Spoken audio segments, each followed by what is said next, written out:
Welcome to the beautiful neighborhood of Brooklyn Heights, right by the Brooklyn Bridge, right by the neighborhood of DUMBO as well. Today we're going to stroll around, enjoy a few bites, see the sights, and enjoy the secrets of the Brooklyn Bridge. I'm Ariel, this is Urbanist. Let me know where you're watching from, and let's explore New York City.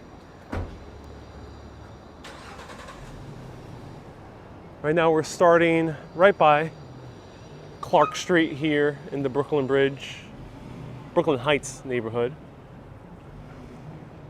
The Brooklyn Bridge, we can see it there in the distance, actually.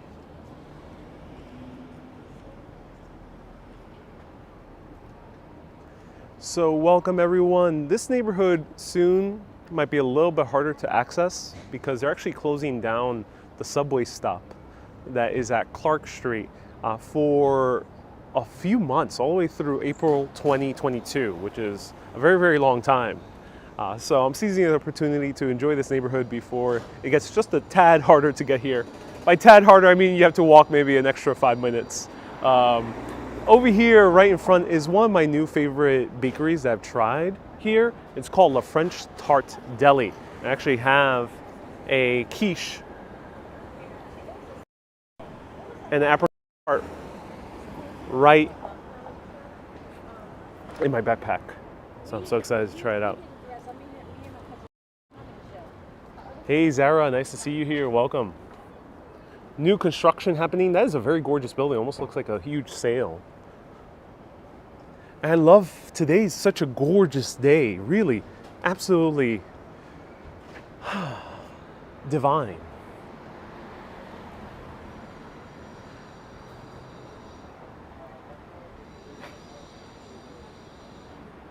So here's a place called Cranberries. This is an old institution in Brooklyn Heights. I'm not sure if they are closing. Let's see. Yeah, they unfortunately closed as of July 2020. Such a huge shame. One of those classic diner-looking places.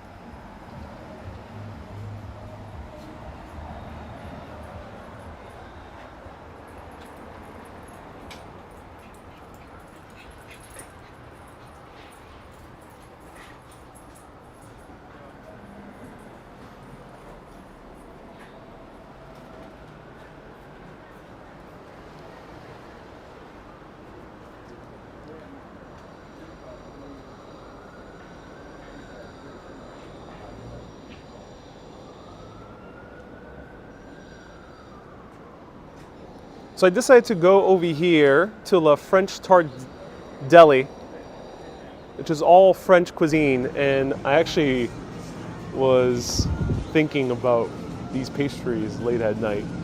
I'll tell you why. But here's a look inside. I'd rather not go live inside because it's a very cramped area. But look at those quiches. Oh my god, they have such a huge collection of quiches. Oh. So that's the place. So I was actually dreaming of quiche. I was dreaming of trying to find the perfect quiche, and every quiche I found was not so good. There was one without any crust. There was another one that was a bit too kind of hard. And there was one that was way too plain. I couldn't find quite the perfect quiche. So I thought to myself, all right, let me just actually go to a place that looks like it has great quiche. So I have it in my backpack to try it out with a very new coffee bar. There's two new coffee bars in this neighborhood. One, they're actually shooting a promotional social media video, so it's closed at the moment. But the other one, straight from Tokyo, Japan. And it's become a huge hit. And it was super packed when I visited last Saturday. I didn't even bother waiting in line because I no longer really feel the necessity to wait in line for a new coffee shop because, you know, coffee tends to mostly taste the same. You can't get too different after all. But maybe today on Wednesday it's a little bit less packed. So everyone, if you are tuning in now to these New York broadcasts, I'm taking it way more chill for these New York City broadcasts. I've done 5 years of New York City videos. And a lot of these videos have gone in depth into history, mysteries, architecture, and urban design. And the huge library of them, more than 1 year's worth, are available on YouTube. And then more than 5 years worth of videos are available on Facebook. And you can watch them to your heart's content.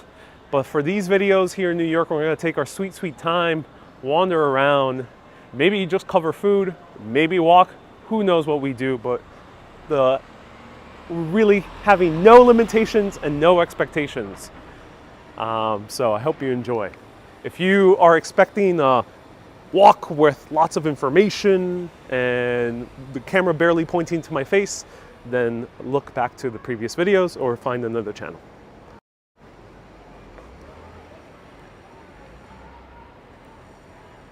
Wendy says, done us proud. Oh, Wendy, I'm so glad. Huh? Kids are getting out of school right over here. Let me cross the street.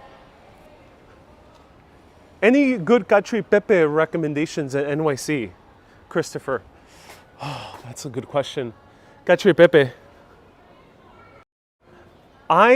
Chris, great question. I have a difficult time enjoying those typical Roman dishes here in New York City. Cacio e pepe, pasta carbonara. There's a few others, amatriciana. And the reason I am hesitant is because the few places I have gone that are really, really good are extremely expensive. There's a place called Olio e Bu in Greenwich Village that sells an amazing, mind-blowing pasta carbonara, but it costs $27. I cannot justify paying $27 for a pasta carbonara. In Rome, the most expensive carbonara I had was 16 euro, so maybe about $18. I just can't justify paying more than that, especially if I'm not in Rome. So that's the tricky thing with these Roman dishes in New York. I would recommend one that's more fast food, but it's actually really good and it won't break your bank here in New York, and that's Pizza Collective. They do a cacio e pepe. It's not super fresh cacio e pepe because they make it into a pre-made sauce and then serve it throughout the day. But they do use good ingredients, they do use good pasta, and it is only about $10 to $12. It's not that expensive for New York City standards.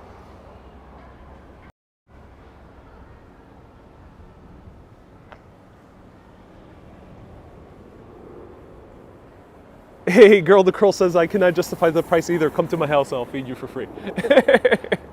Thank you. Halloween decorations are finally coming up, which is awesome. And I've always found this to be the prettiest building in New York City. It's a veterinary hospital. But it's one of those old buildings that predate the Civil War. So some of them are as old as the 1820s. There's one here dating back to the 1820s. And it's one of these homes.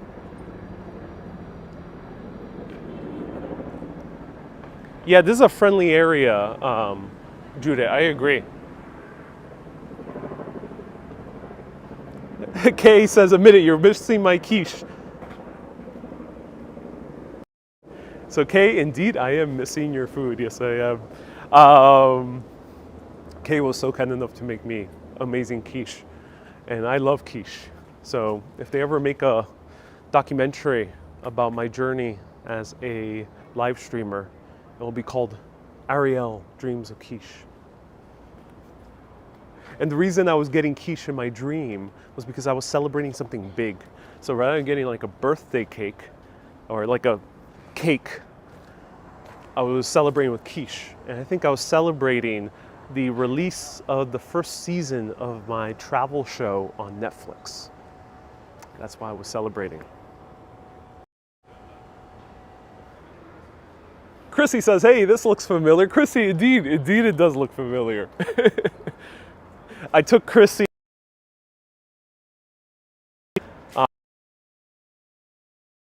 and if you know, I have many urbanists who have done so. A few of them have been repeat customers. You know that after I do the tour, usually I end up showing it on live video.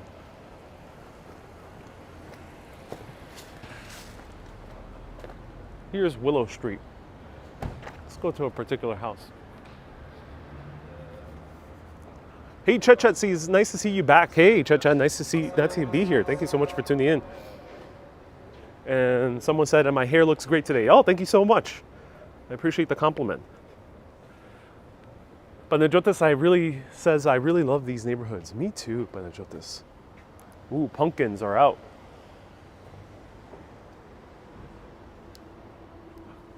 Okay. I gotta mention this house before I walk too far. This, ladies and gentlemen, is the home from the famous film starring Nicolas Cage and Cher, the singer Cher, is Moonstruck. This is the home where Cher lives with her family, Italian Americans. Moonstruck. Let me know if you've seen that film. One of the best performances by Nicolas Cage when he was like, I lost my hand. I love that rant by Nicolas Cage in that scene in his bakery shop.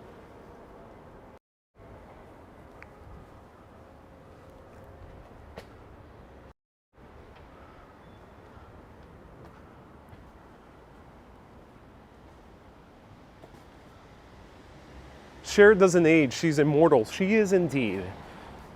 She found the key to immortality.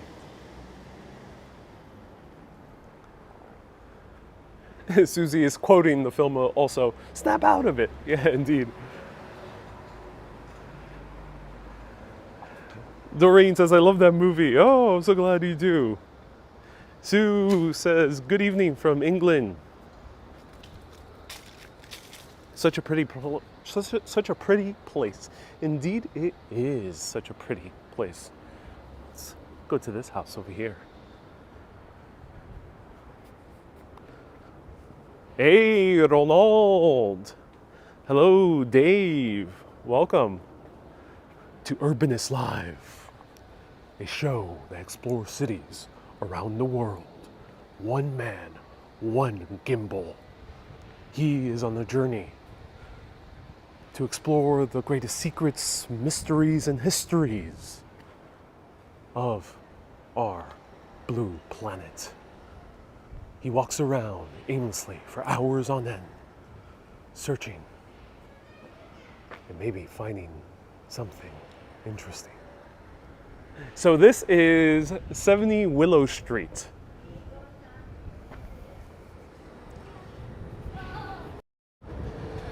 Many, many years ago, back in 1955, there was a famous writer.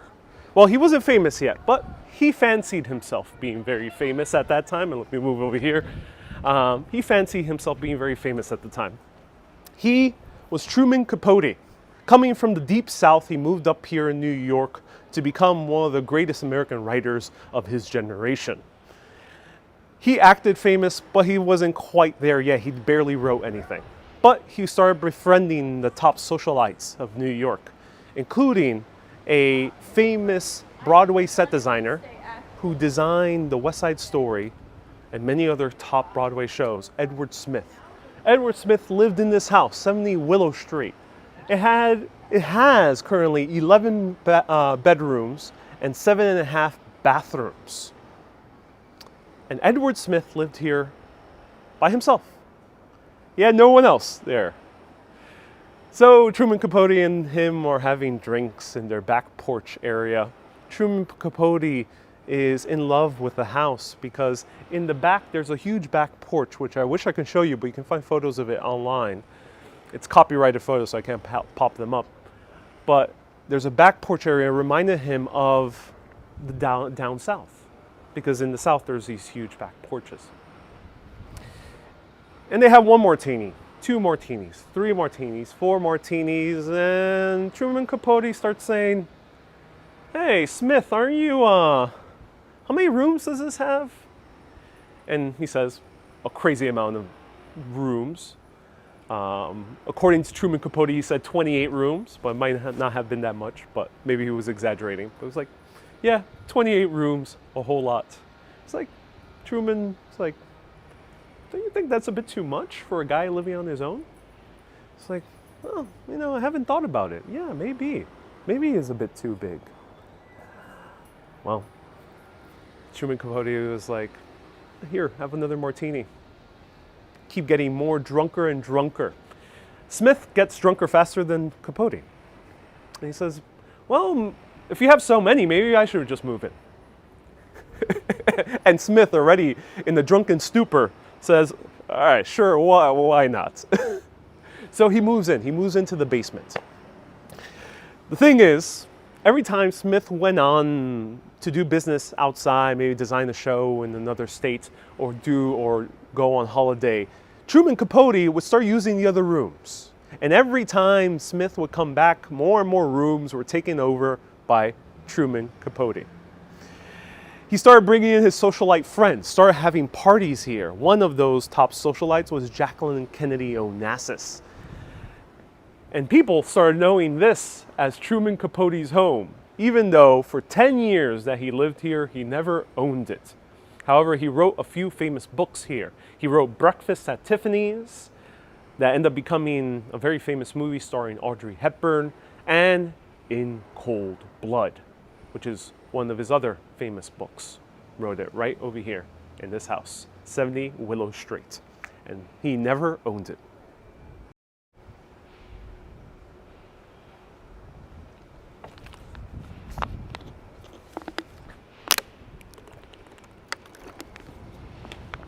The house has been sold for millions of dollars.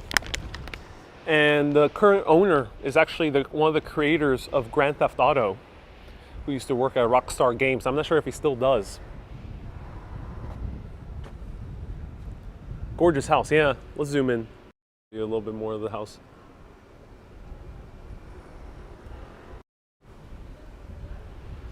I'll pull up a photo of Truman Capote so you can see who I'm talking about.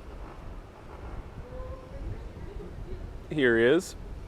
And he wrote Breakfast at Tiffany's and In Cold Blood.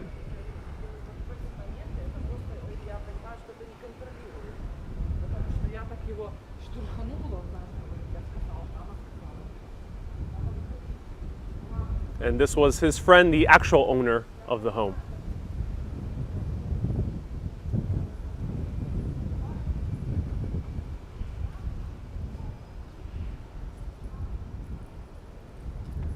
What style of architecture is this? It's a great question. I think this would be considered, it's Federalist style, but it seems to have more of a Greek revival touches to them. So it might be considered Greek revival. There was a time in New York City history when people got tired of Federalist style houses and wanted to build something a little bit more lavish. And they end up building with like these columns in the front. So Greek revival, I think, would be considered this architectural style.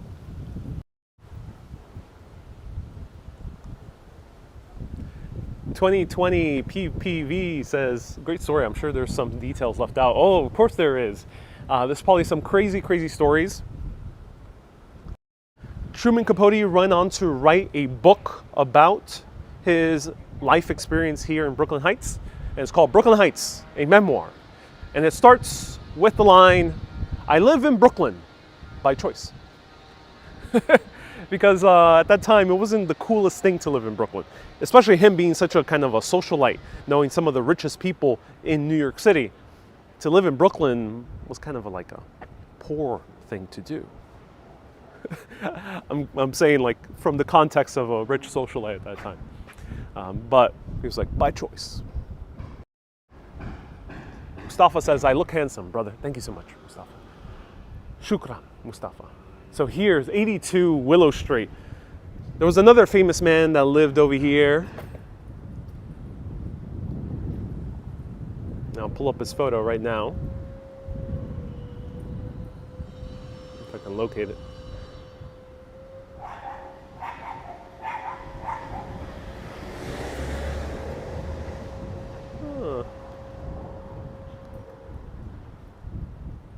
Nope, don't have the photo. Okay. Here lived John Arbuckle.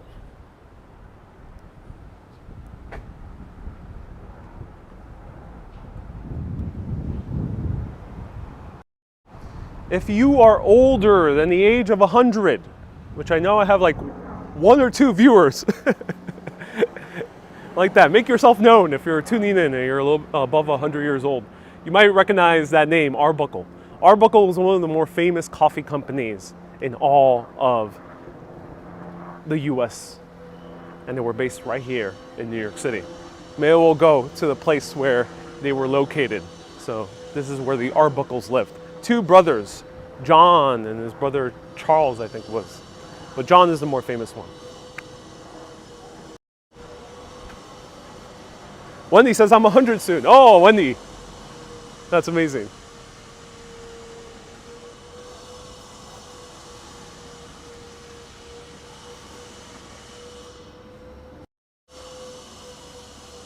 Oh my God, look at this home. All right, so they're doing repairs now on my new home. I'm glad those guys are working hard. Thank you, guys. I'll come back later to inspect your work. F. Rivera is 105. Oh, cool. F. Rivera. So you remember Arbuckle Coffee. I knew I had people above 100 watching. In all seriousness, I know of one gentleman who watches from Astoria. I think it's 101. Shout out to you. If you're still tuning in, do let me know. Hey.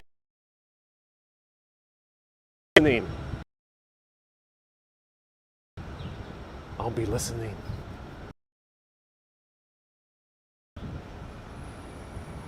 Keep on talking. Don't stop.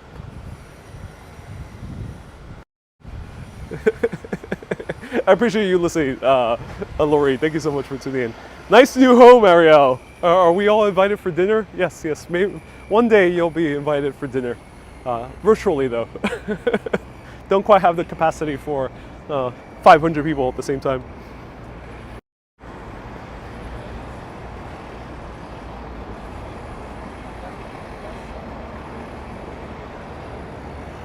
That was the park I was at a few days ago when I did that short video.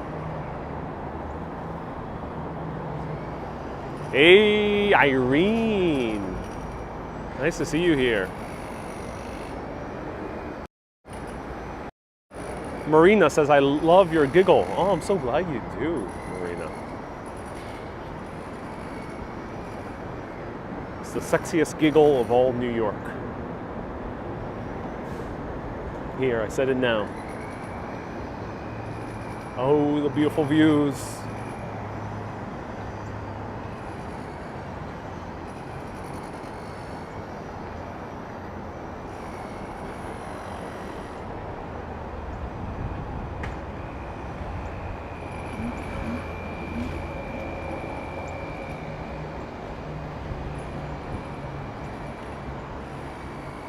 Bob says, hello, Brooklyn.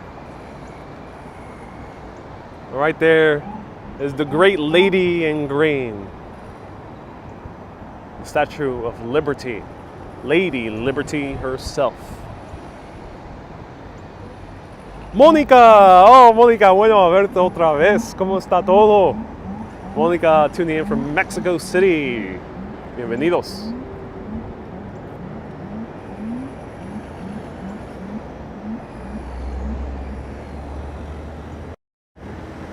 Back in the 1960s, there was a gentleman who was loved by New Yorkers. By love, I mean they loved to hate them because he was despised here in New York City. His name was Robert Moses.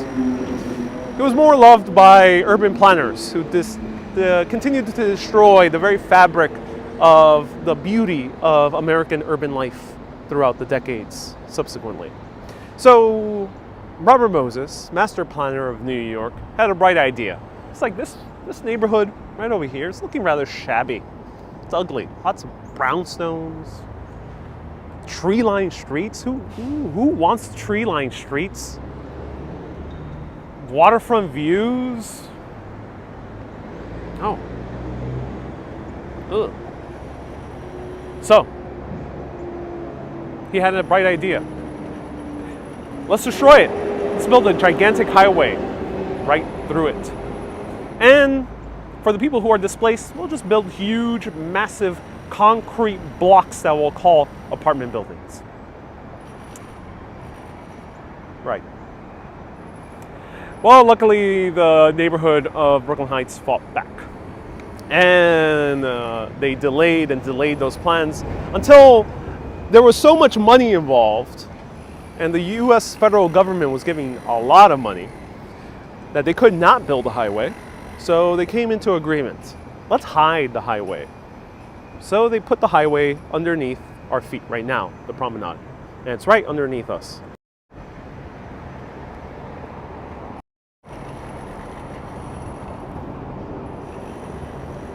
Oh, Gimbal's freaking out, sorry. We're here. Here's the highway. Not that many cars are passing through right now, but two stories. Dutch bike blogger, nice to see you here, man. Welcome, welcome, welcome. Mark says, I'll bring the matzo ball soup. Oh, I'm so glad you will. Donald says, I have a feeling he moved to Brooklyn. Yep, right there. Waterfront views. Waking up with this view every single morning. We're going to have an international buffet soon. Maria says, I'll bring the beer, butter, and Irish stew. Girl in the curl says, I love this story. Well, girl in the curl, I'll tell you one other story. There was a man who had this very views back in the 1880s. There wasn't as many skyscrapers back then. Actually, there weren't any skyscrapers back then. The only high building that you would see from this vantage point were two of them. Trinity Church, which would be around that way, and the new growing towers of the Brooklyn Bridge. The man really didn't care too much about Trinity Church. He cared about that tower. And the reason he cared about that tower was because he was Washington Roebling.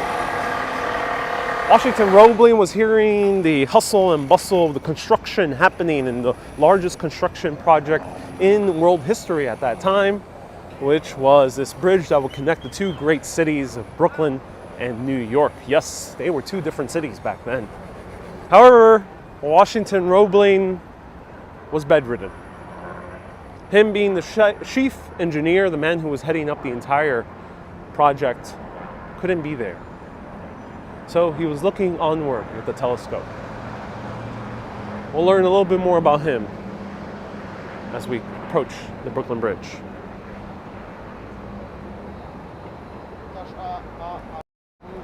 But first, coffee.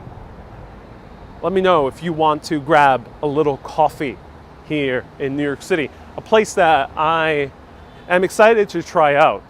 It was recommended by the great New York City streamer Walk, Ride, Fly,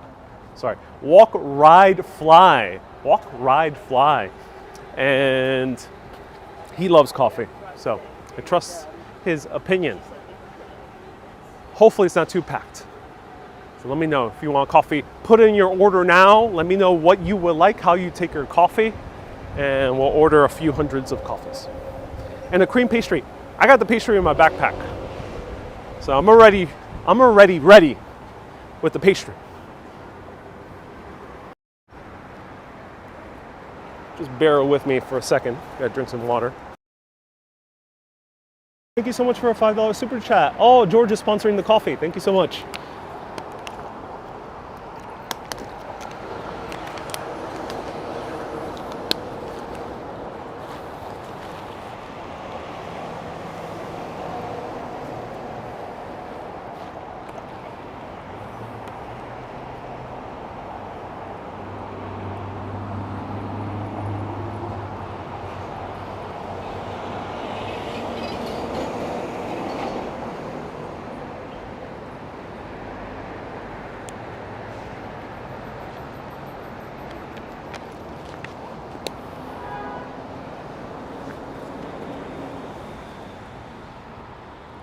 This is one of the most beautiful days here in New York City.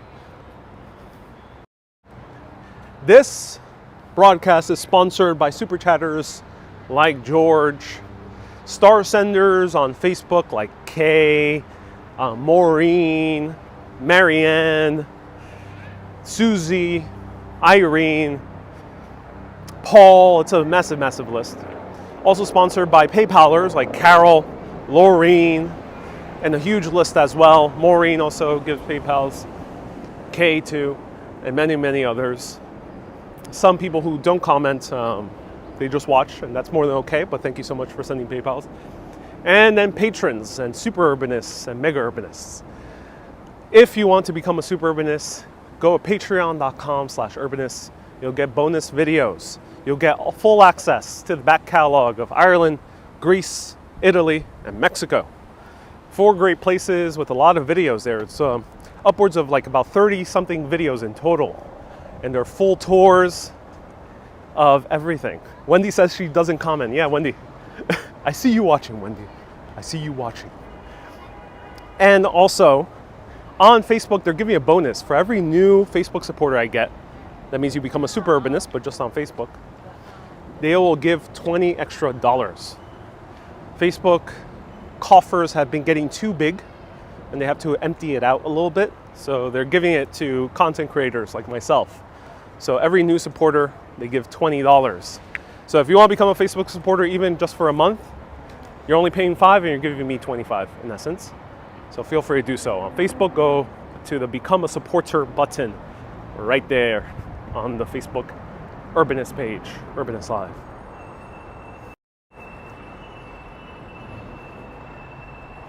All right, let's go downstairs. Now we're venturing down into DUMBO. Annette says, I'm making bank again. Of course, Annette.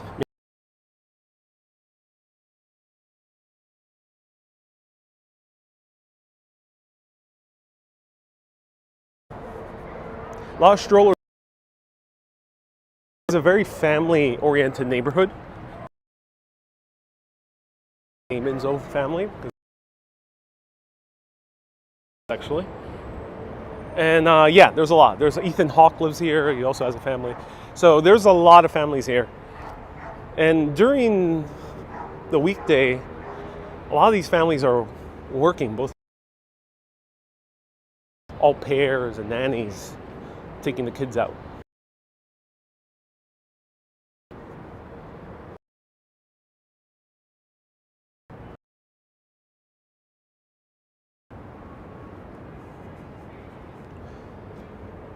Yamilin says, I really love your stories about New York City. Oh, I'm so glad you do. Thank you.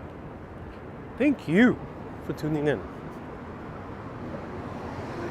Hello, S Fields. Welcome. Nice to see you here. Also, huge shout out to the moderators. Thank you so much for keeping the good vibes in the comments. The online world is always filled with troublemakers, and they have been expert SWAT team swatting out those troublemakers, making them disappear into the middle of the ocean late at night. And thank you so much for keeping the good vibes. Thank you so much. I appreciate you. Including S. Fields, Ronald, Kay, Susan, Arnell, Bernal. Okay, so this is the place. Just like the talking head said, this must be the place. Love that song. Percent Arabica. It's a shop from Tokyo. So they play very loud music inside, so I'm gonna mute.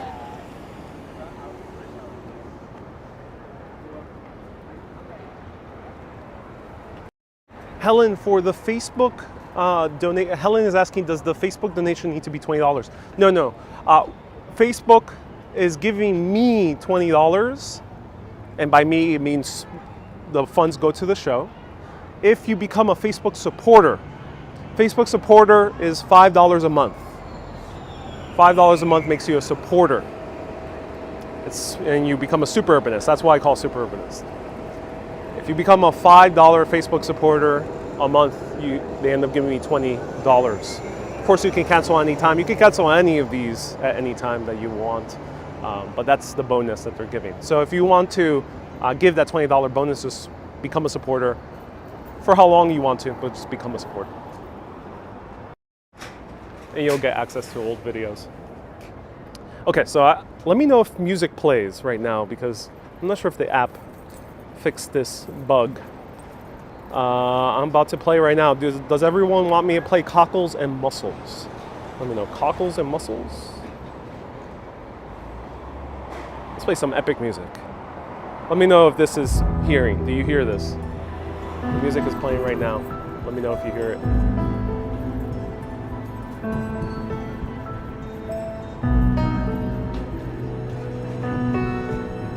No? Macaulay's here, is it? If I get more yeses, then yes.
right, I'm back.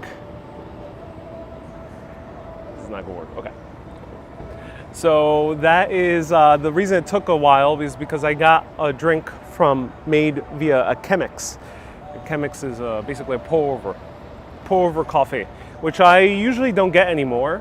But I think the way to tell whether a coffee shop is really good is by getting a pour over or espresso. And the reason I would get one of those two is because if I get an Americano, it's usually they put boiling hot water on it, most places. Unless if it's a place to stay and they put it in a proper ceramic cup. But if you put boiling hot water into one of these cups, it stays boiling for quite a while. So there's no way I can really taste test quickly. I could try espresso, but I think this place is known for roasting their own coffee beans here on site. So I think it's worth trying more the pour over. So pour over is filtered coffee, but it's freshly made filtered coffee, as opposed to the huge kind of containers that they do in most American places. It'll says, no worries, we just aged. What's the new construction behind you? It's a cool building. I'm not sure what that building is, but it's really cool. So I'll show you how the coffee looks like. That's how filtered coffee looks like. Of course, there's not going to be any crema. And it has a little bit of lighter color to it.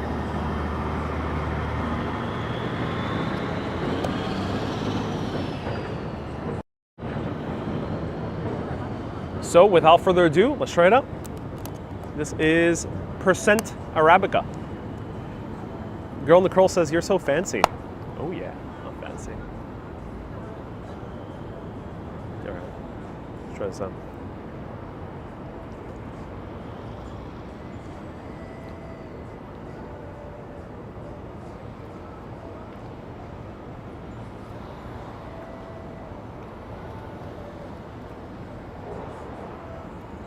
It's good. It's good.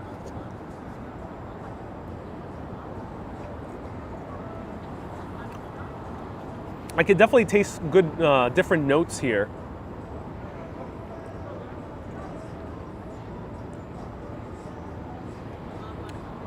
Kind of getting like cranberry.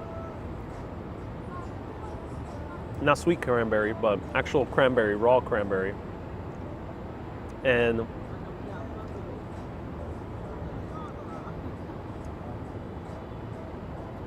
very interesting note. What is this? Honeydew.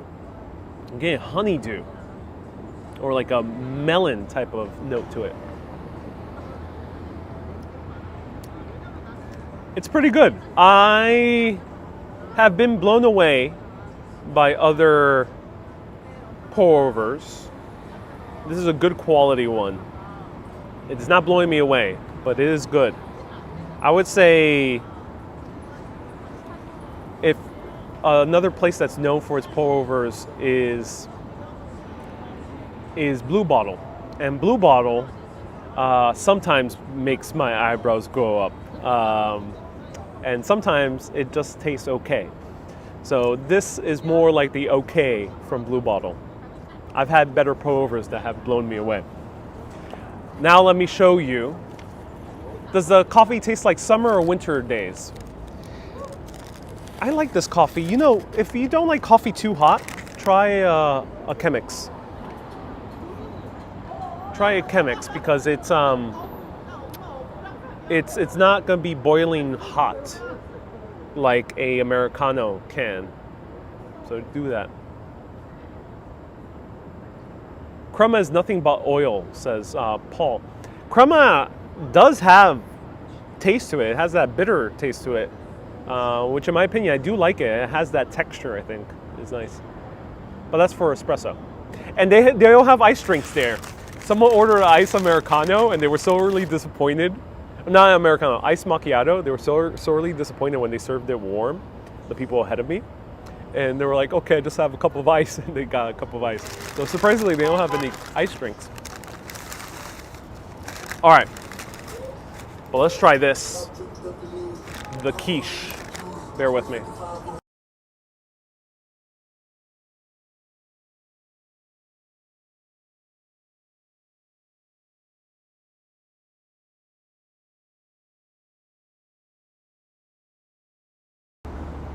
All right, some loud hip hop.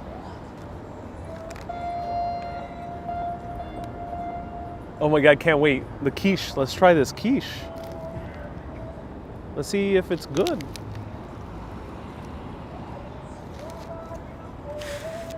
Let's see.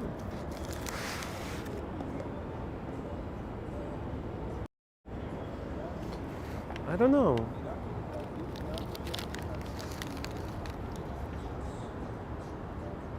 I'm not sure if the dough is cooked well. Why is the dough a bit white? Doesn't seem like it's fungus. I hope not. No, it's just not cooked well.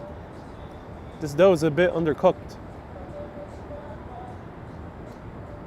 So the crust is a bit undercooked. But maybe the middle does look good. So this is goat cheese with roasted vegetables. Hey, Dr. Tachi, nice to see you here. But yeah, this pie crust is not cooked so well. Is it homemade? It is, yeah.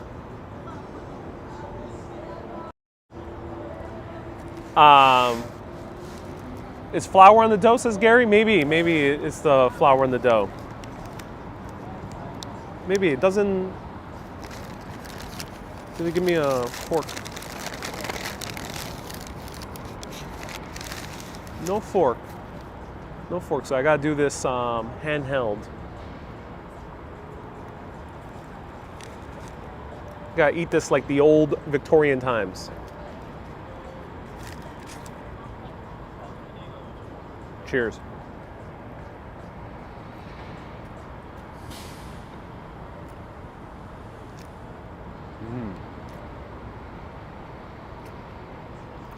Oh wow. It's a bit soggy. The crust is soggy. The crust is definitely undercooked. But the middle, oh, the middle is just perfect quiche. It's such a shame that they made a soggy crust.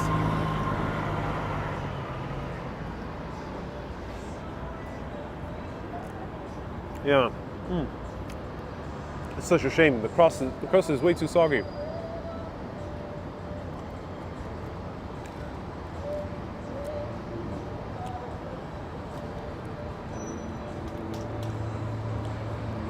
It is good though. Any expert quiche makers, let me know. Did they do something wrong or did they not cook it enough? Let me know. What do you think? It's a soggy bottom.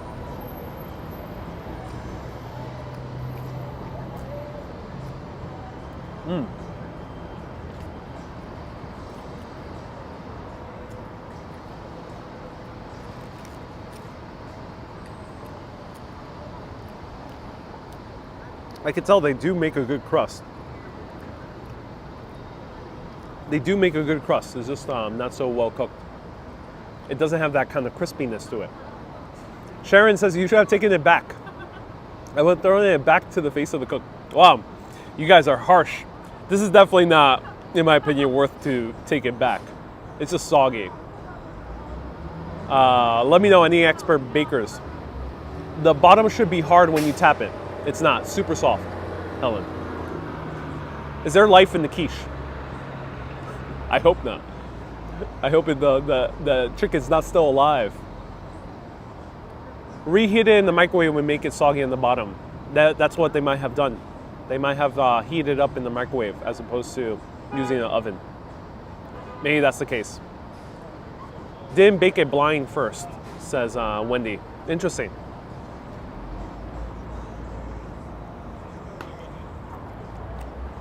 What does baking blind mean? Let me know.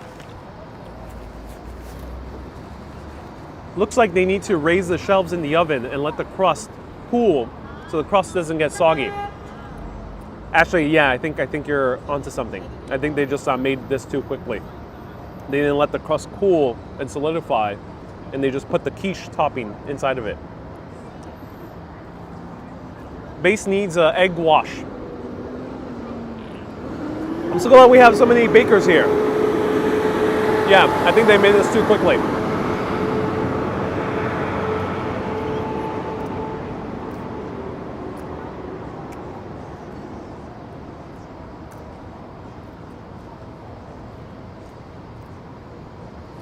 but it is tasty.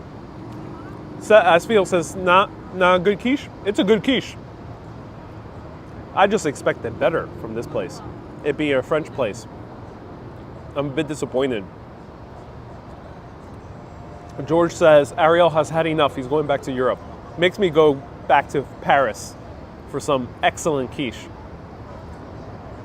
There's no workers these days, says Simo. Yeah, no one's working. Everyone stopped working here in the US and many parts of Europe.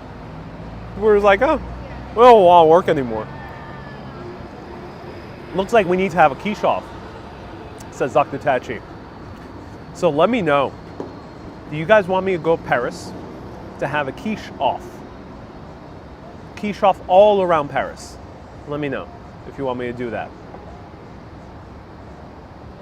Janet says they didn't blind bake it.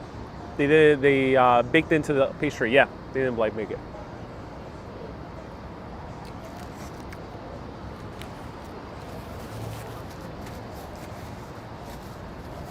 Susie says, ooh, you have high standards, Ariel. I do. You know, I was dreaming that I bought a celebratory quiche because I just had my Netflix series premiere. And I decided to give this place a shot today on live video to see if it suffices for a celebratory quiche to celebrate the premiere of my eventual Netflix series. But it doesn't cut it. This is not good enough for a celebratory quiche. So I would not buy a full-size one. Marina says, no, too many protests in Paris right now. No. Panagiotis celebrates 3 months of membership. Hey, Panagiotis, thank you so much. Philo says, a quest to find the best quiche. Paris is the best you can get. Yes, go to Paris right now and take that quiche with you. Netflix is going to happen, says Wendy. So if Netflix is going to happen, I gotta find the celebratory quiche. Might mean that I do the celebration in Paris and not here in New York. Panagiotis says, sorry for the quiche. No worries, Panagiotis. Thank you so much for a €5 super chat. Mark says, what's the series name? I haven't made it yet. That was just a dream. I had a dream. The man wasn't judged by his quiche, but he was judged by his character. It was just a dream. But maybe one day, my dream will come true, and I will eat the quiche. Coffee's good though. It's good coffee.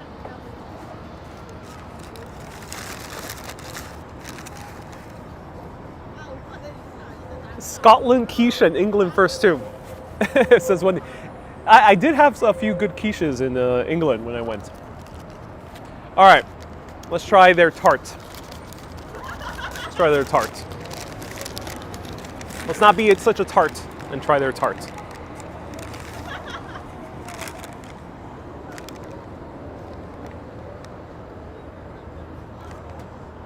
Right here, this is their tart. Apricot. This is actually a well-baked. This one's hard. This is what needed to be on the quiche. My Siamese kitten that was born stray is doing well, says Scuba. Hey, Scuba, that's awesome. Ariel's show is quiche game. There are no protests in Paris right now, says Benoit. Okay, Benoit, cool. Pat says, what's happening with Netflix? The producers are right now talking about hiring me because I had a dream. So this crust looks good. Yeah. Hard, nice crust. It looks fresh. Smells fresh, smells very buttery. The French do love their butter. Let's try it out.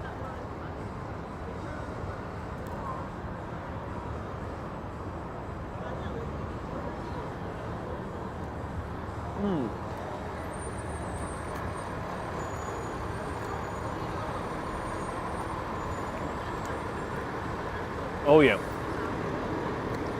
That's a firm tart.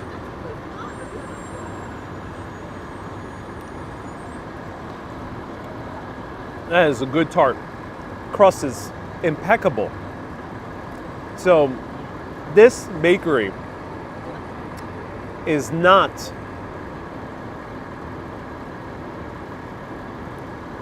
without good baking skills. I'm not sure why they did the quiche the way they did, because this is impeccable. Why are they skimping on the process of quiche? It's like not that many people buy it anyway, so you don't need to make massive amounts. Make a good quiche. Le French Tart Deli. Make a good quiche. Huh. You're right there. This is amazing. This is great. This is amazing pastry.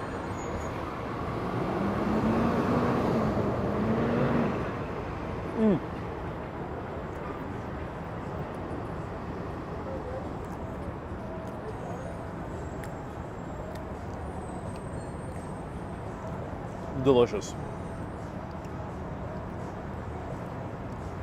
Joe says a good tart, it's going to cost you. Indeed it will, Joe. Indeed it will. I would need a glass of milk with this, but luckily I got coffee. Scuba. What's the filling? Apricot. Apricot. Apricot. Let me know what's the French name for apricot. I know they have a different name for it. Wendy says it's a firm tart. Yes, very firm tart.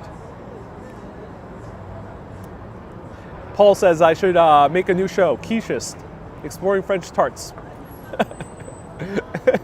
Paint me like one of your French tarts. Maybe they like their quiche baked that way. Lolly. Oh, Lolly, that is a good point. Maybe they do like soggy bottoms on quiche. Maybe they just want to watch the world be soggy. And that's why they're making a soggy quiche. Who knows? Maybe. In French, it's called apricot. Oui, oui. Says Joe. Le apricote, says Idris. Apricot, says Donald. Oh, Donald, you're from Canada, so you might know some French because of your neighbors at Quebec. Abricones in Flemish. Oh, cool. They didn't make a bad quiche. They make one bad quiche a year, and Ariel had it, says Zender. It's a new shop, but I think it's a spin-off from their shop in Cobble Hill, which I passed by it before, but I never tried it on live video. Lurie, no one likes a soggy bottom. No one likes a soggy bottom, no. What's next do you have in your backpack, says Patricio. You're watching them right now. Ooh, that quiche was heavy too. Yeah, not the best quiche. Not the best quiche. It felt heavy. I'm not sure why. Let me know. Quiches are supposed to be heavy. They are. But I've had quiches before where I feel good after them. I feel energized, ready to run a marathon. But this quiche makes me feel, ugh.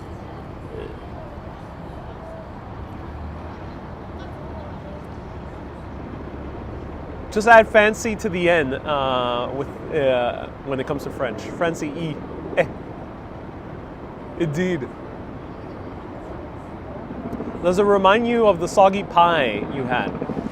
That soggy pie of the great pie fiasco of 2021 was watery. Luckily, this was not watery. This was just the undercooked pie crust. Mark says, soggy bottom, my favorite new catchphrase.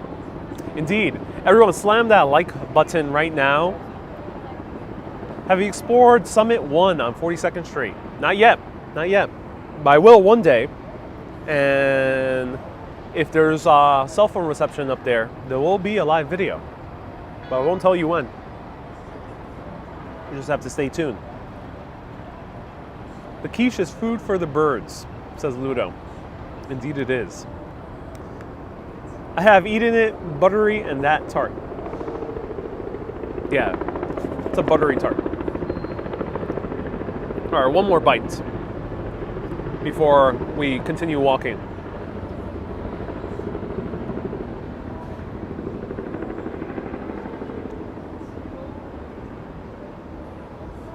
Mm.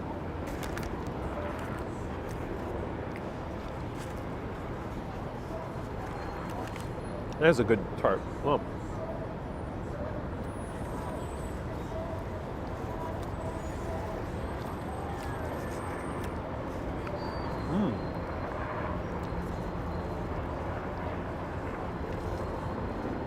Wow. Sugary. They made the inside sugary. Susie says, can you tell the rest of your dream? That was all I remember. I was trying to find a good tart. I mean, a good quiche. Susie. I was trying to find a good quiche, and they were all inadequate. So I couldn't find a good celebratory quiche.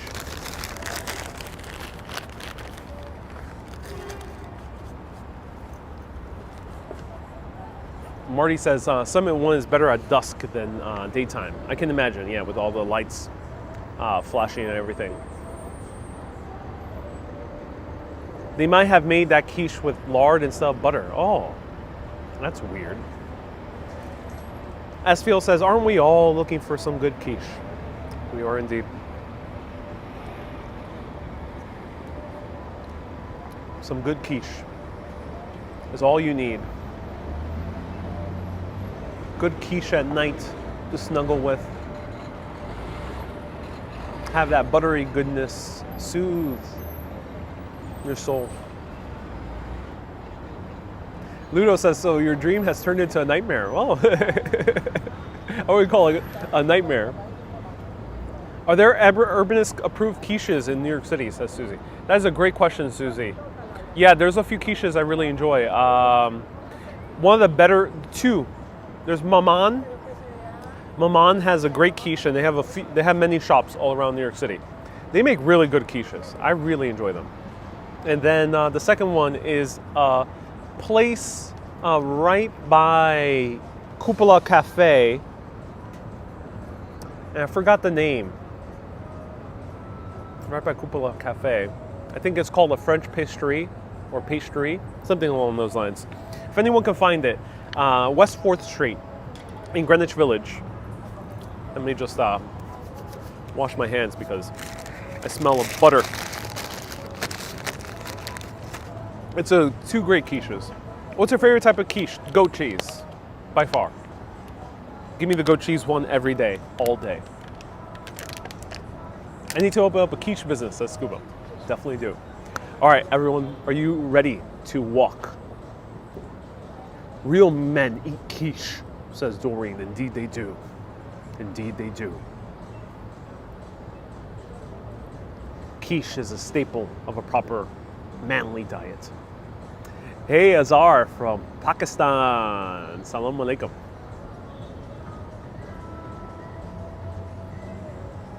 Oleg says, I wonder who are the two people who dislike the broadcast. Do they hate their lives so much? I don't know. There's always dislikers out there in the world. All right, let me know. Mark is ready? You ready, Mark? You got to put good walking shoes. Matt says, yes, let's walk. I got to get a few more readies. You got to slam that like button. Slam, slam, slam that like button. Slam it hard, like a good tart at the baking pan. Joe says, walk on by. Danny, hey Danny, nice to see you here. I'm going to return to this place. This is actually really good. Coffee gets better with age. When it comes to steak, do you prefer the cow to be hit by a truck or a bus, says Romo? Romo, that's terrible. I would prefer that no such animal suffers of such a horrifying final days. I wish that upon no living creature, nor even inanimate object. Molly says, who are you calling a tart? The pastry. All right, let's continue walking.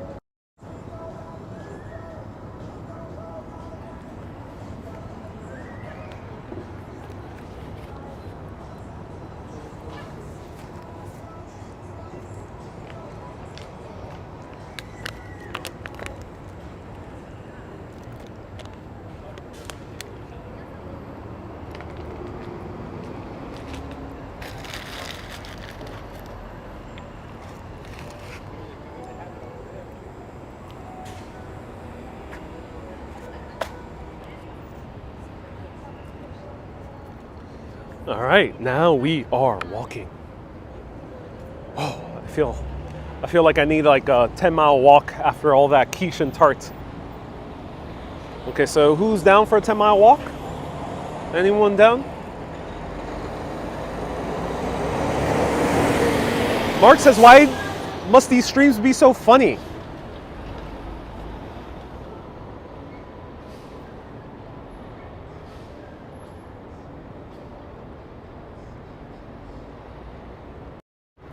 Mark, sometimes some mysteries in life will never be solved. That's one. So after all that quiche and tart, I gotta walk 10 miles. So if you want to join me, let me know. Join me virtually.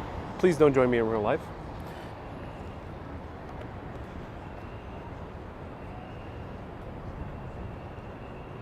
But if you want to join me virtually, do so. Or should we take a selfie with this guy? Let me know. It's a good selfie. Christopher says, is Vinegar Hill nearby? Indeed it is.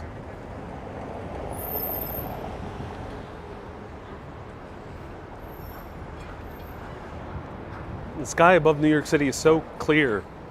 Not a cloud in sight. Oh yeah, indeed. Hey, Ellen, sent 50 stars. Thank you so much. Come on, everyone. Let's walk off those soggy bottoms. Yeah. Let's dry off those soggy bottoms. Here's Ignacio's Pizza. I would recommend it. Not super high quality, but not bad quality. It is a really good, standard, classic New York City pizza pie. Here, Ignacio's. If there's a massive lie in Giuliana's, this will do. It's the greatest endorsement I can give to any place. This will do. Check them out. And they serve something really good here. Something that, as a New Yorker, I'm very proud of. It's Hawaiian pizza.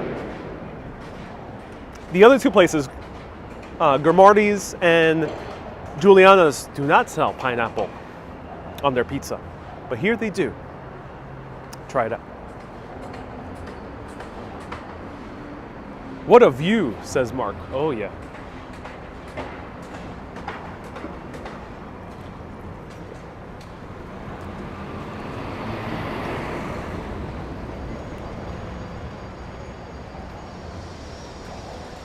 Scuba says pineapple on pizza is awful. Scuba, speak no such thing.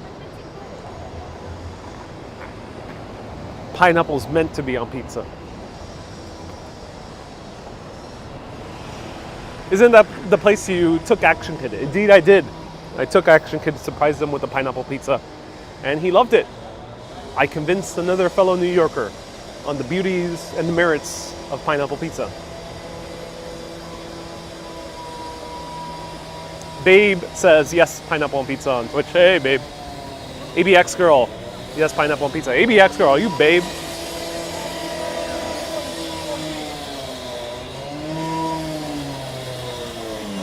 Action Kid recommended that place. Yep, because I took him and he had pineapple pizza. So if you don't listen to me, listen to Action Kid. Even he says that place is great with pineapple pizza.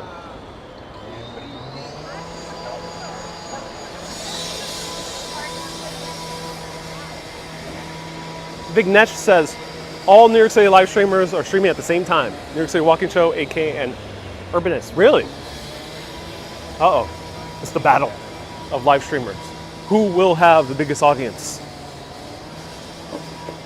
Who will claim supremacy in live video?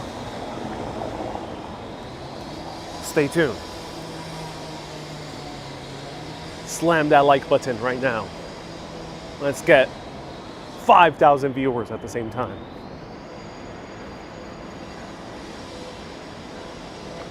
John said 50 stars, thank you so much. Macaulay says, going to watch the replay later. Have to go to the dentist. Hey, Macaulays, do not go to the dentist. Don't go. Macaulays, stay. Good luck, Macaulays. Good luck.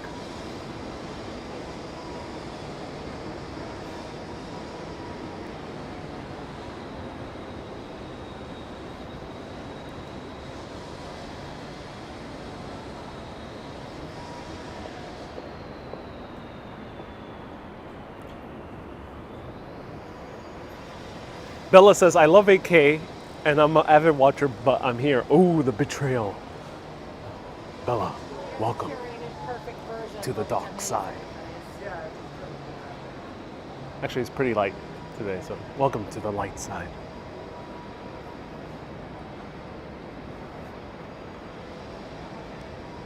Scuba says, might as well put apples on pizza at that point. Well, there's a great apple bacon pizza. It's so delicious, actually. So yes, apples does go on pizza as well. So this is Empire Stores right over here. Empire Stores. It has had that name since the mid of the 1800s. Instead of the smell of coffee, avocado toast that is $20 and people smoking some oregano, instead of that, back in 1881, you would smell very, very strong roasted fresh coffee. And no, it wasn't from the hipster coffee shops. It was because this was the biggest producer of coffee in the entire United States of America. Two men came over from Pittsburgh. They were the Arbuckle brothers. One of them being John Arbuckle, who ran the company. And they ended up setting up a massive operation here, but they didn't stop with just roasting coffee. They did much more than that. Scuba says, I can make avocado toast for $1. Please tell me all your secrets, Scuba. What do they sell? Well, Empire Stores is also now the headquarters of West Elm, which is a furniture store here in the United States. I'm not sure if they're in other countries.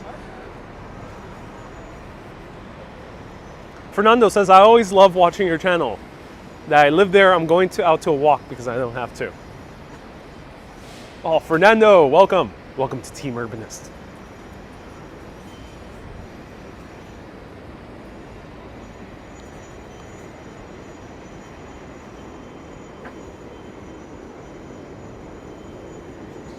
Ana says, un saludo desde Buenos Aires. Oh, bienvenidos. Bienvenidos, Ana. Bueno, a verte otra vez. Espero todo que está bien.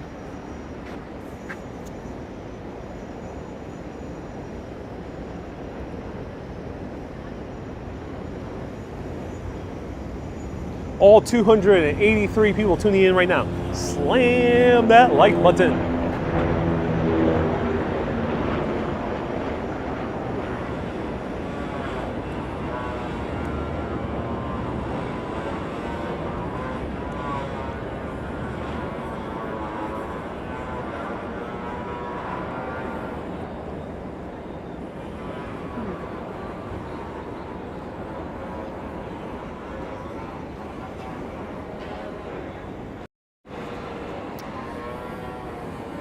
This was Arbuckle Coffee.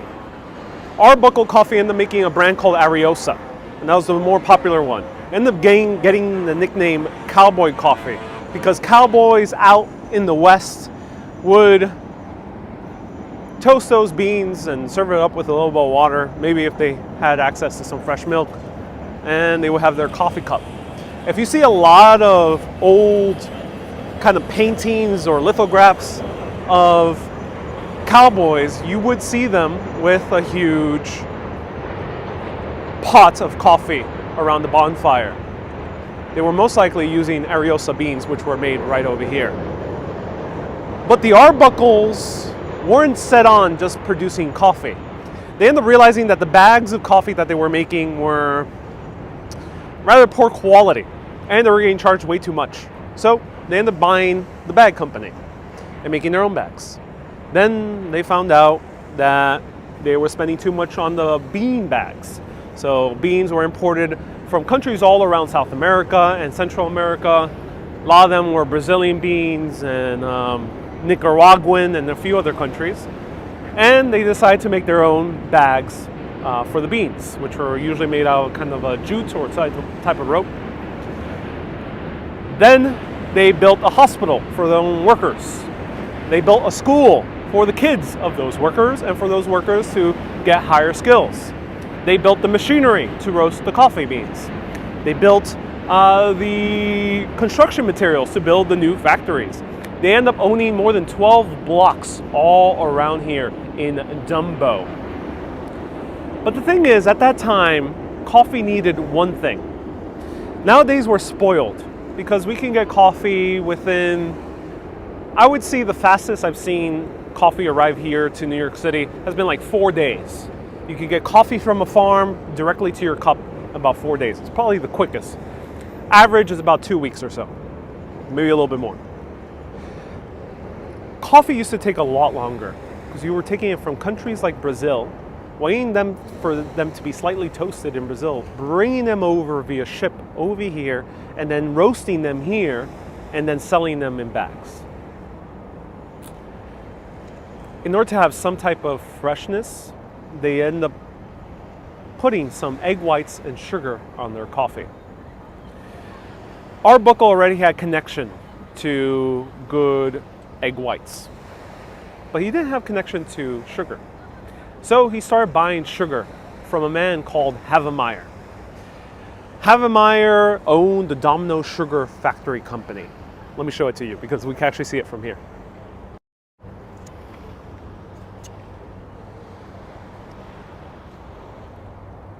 Yes, the story Cowboy Coffee. I have always wondered about that. Oh, so glad it was made here, Morgan. I'm so glad you heard about it. I just had homemade seafood chowder. Oh my God. Please send some, Helen. Very famous poet and lecturer buried in Cary. Oh, Ellen, what are you referring to?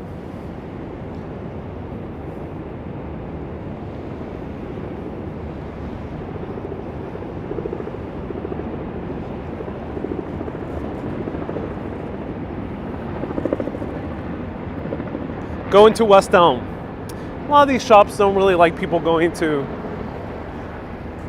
the store with a camera, so I'd rather not.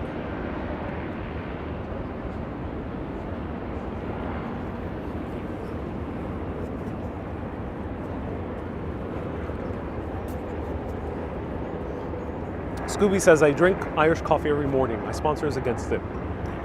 Scooby, I wish you recovery. Coffee is indeed very great. Lots of information in this chill broadcast, Susie. It's all accidental, Susie. I fell into history. Can you do a pub crawl, but with foodie places along the way, says Daniel.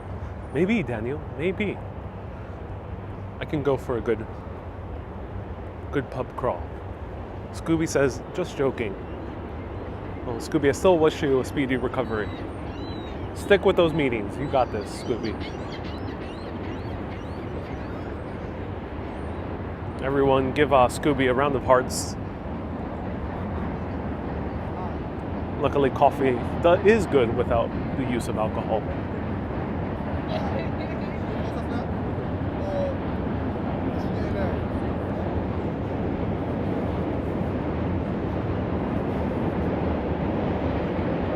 How old is this building? This building dates back to the mid-1800s, about 1860s. A little bit earlier, actually.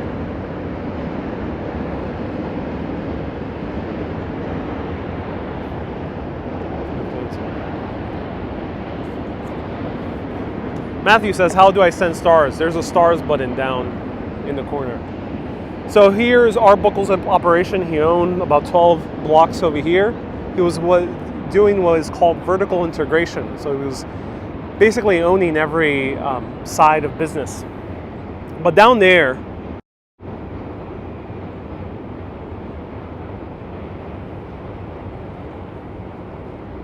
everyone, thank you so much for sending Scooby a round of hearts.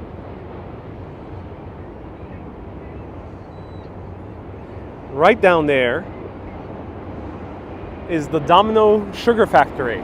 It's now being converted into high-end condominiums. But this was one of the most powerful companies in all of U.S. history, giving enough sugar that the U.S. could sustain itself through World War I and World War II.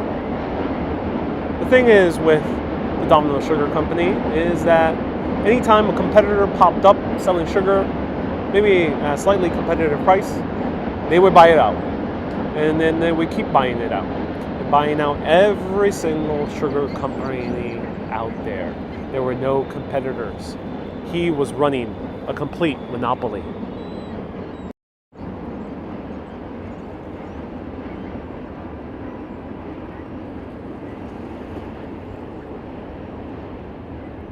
Here he is.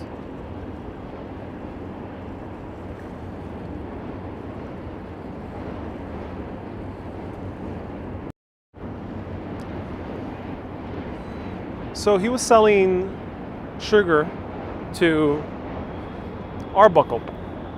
But Arbuckle realized, oh, wait a minute, this guy owns the entire sugar trade.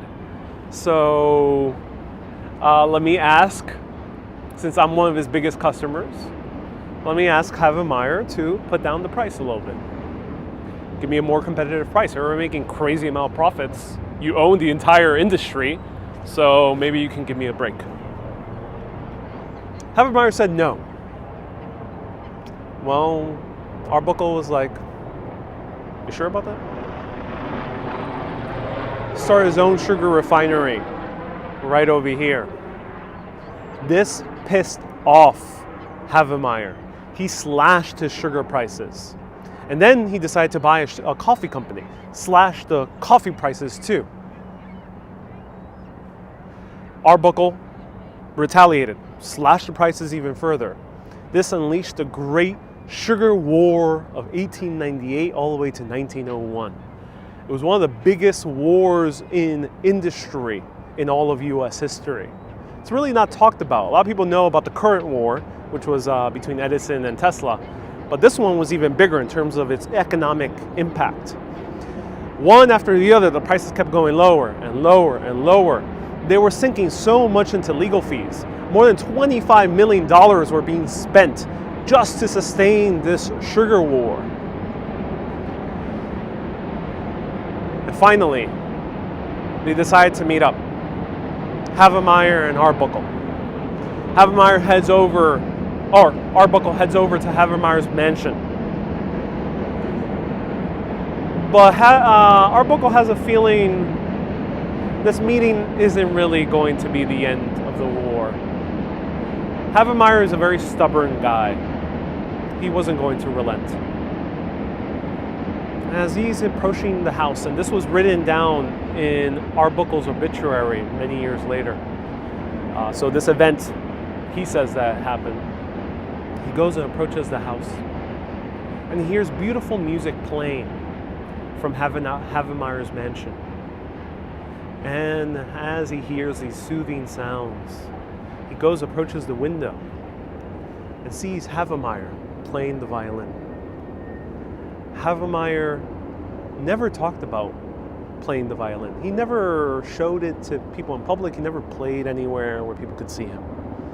It was a completely private hobby.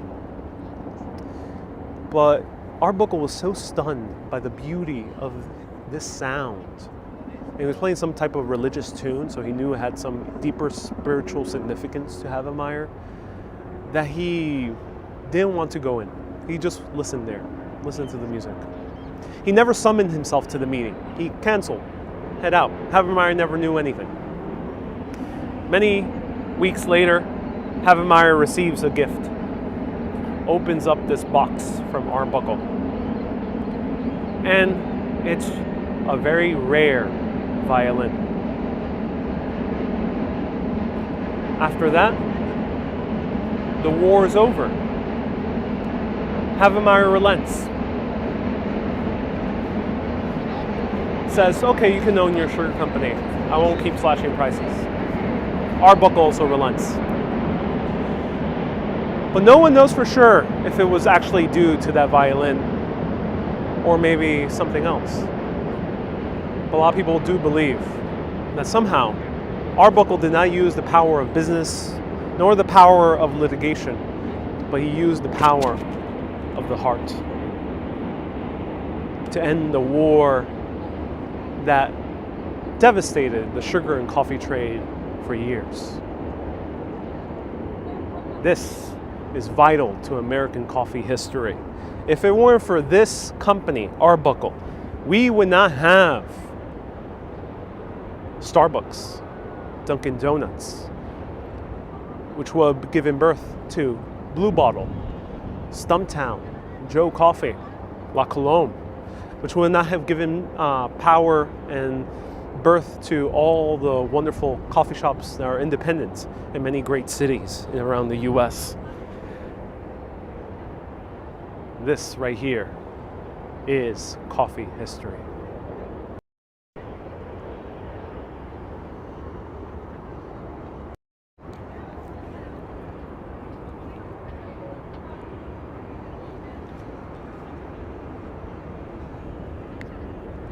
And Donald says, now we're having the great live streamer war of 2021. Indeed we are.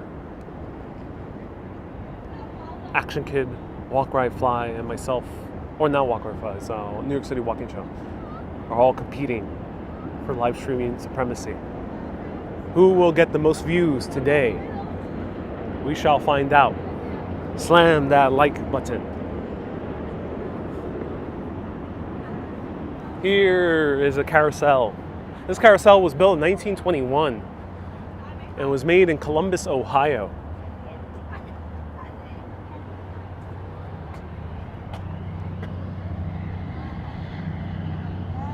Wendy says, wow, you tell us so well. Oh, thank you so much, Wendy. I appreciate you tuning in.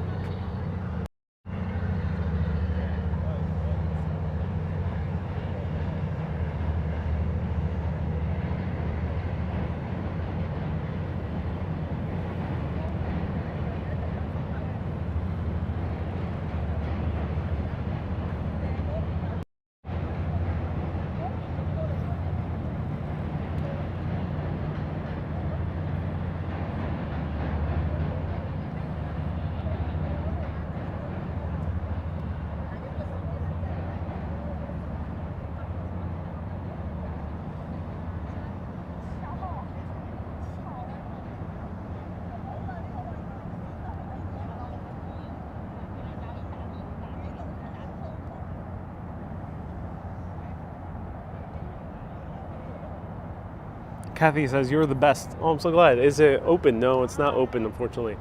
Oh, I got update Nightbot. Sorry about that.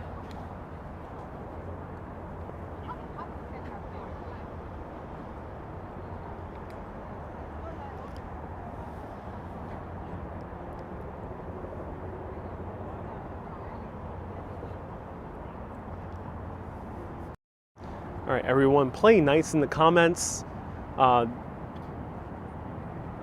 I understand sometimes I make stories that are relevant to current news, but please don't target a specific commenter on the video. That's just starting a fight. That's like being at a party and having some type of general political discussion and telling the other person, telling a specific person in the party, hey, you don't know shit. Or you're wrong because of this, blah, blah, blah, because of your heritage. Don't do that, because that's not being a good party guest. Same thing with live video. Kathy says, voice plus personality. You win in my book. I'm so glad, Kathy. Thank you so much. I appreciate you.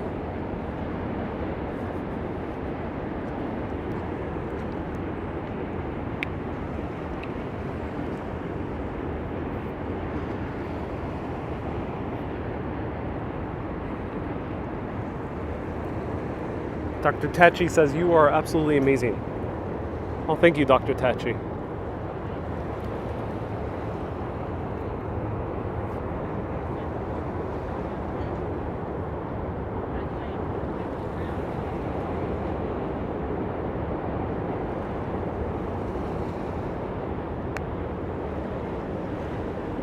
Oh, the ferry.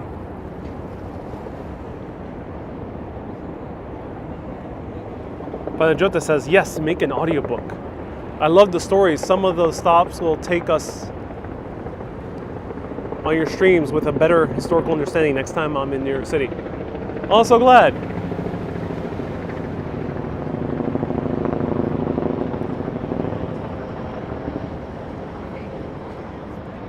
All right, pardon me. I gotta take a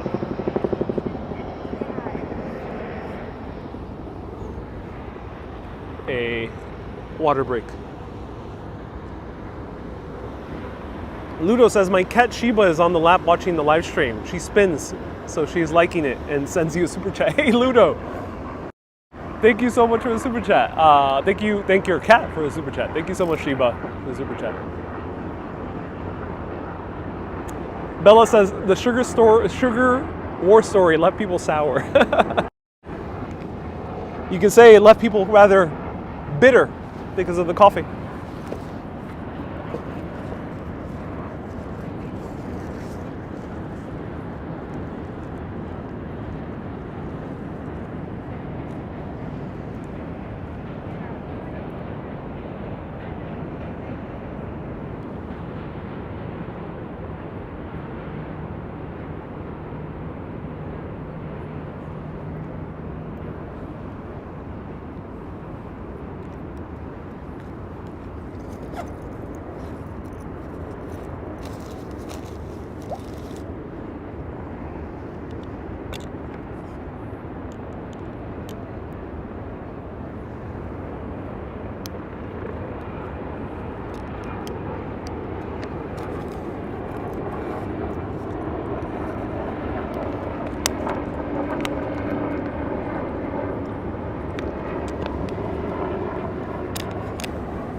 All right, all set.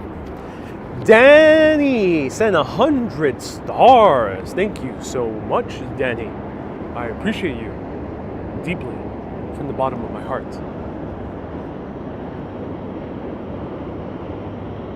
All right, let's continue walking around, shall we?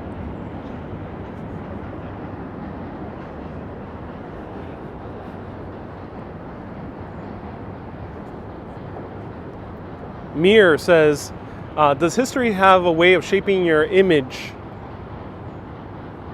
as a person or how you look at things from a particular aspect or aspects of life? Mir, ooh, great question, Mir.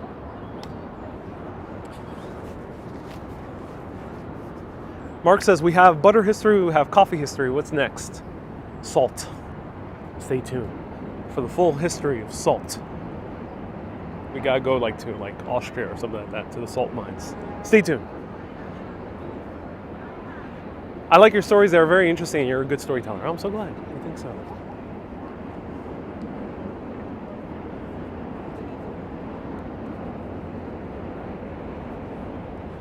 So, does history shape me as a person? It does. It does shape my worldview.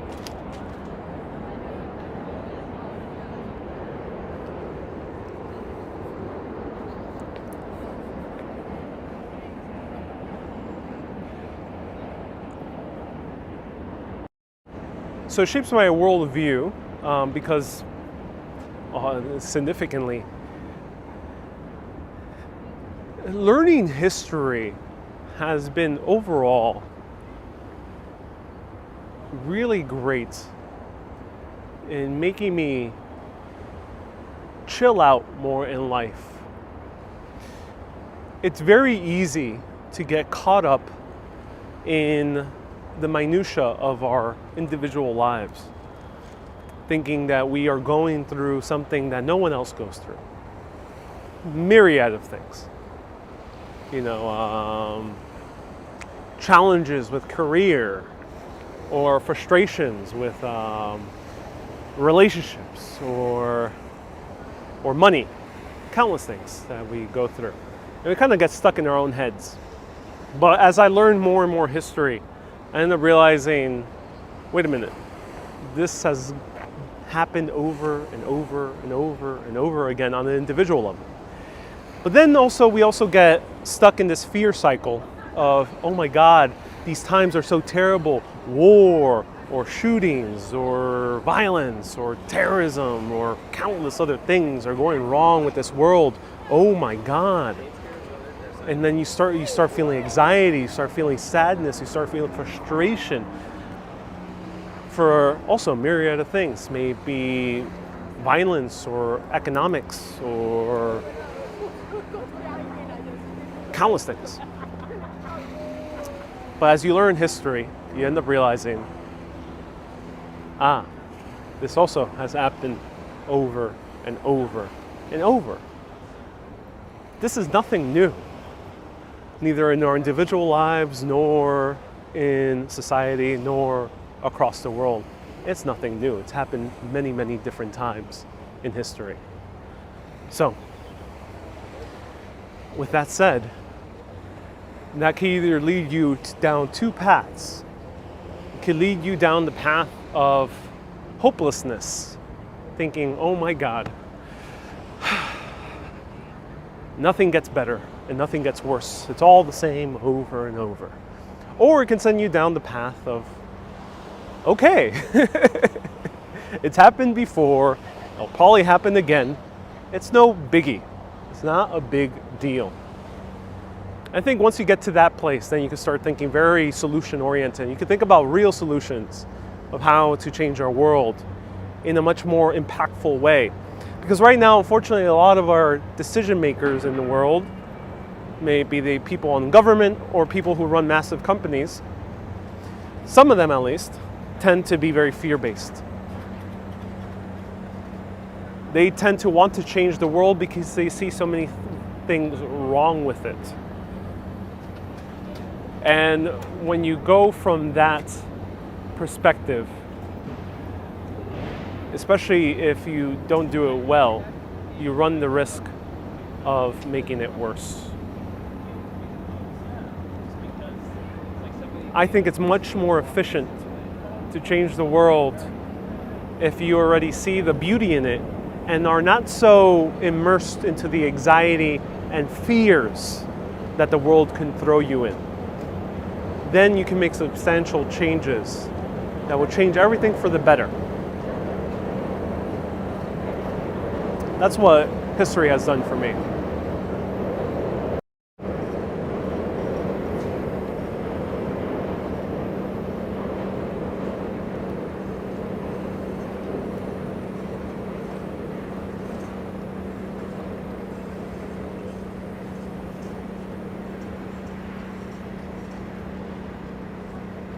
Hey Joe, JC, thank you so much. When will you be visiting La Isla de Encanto? Oh, stay tuned, JC.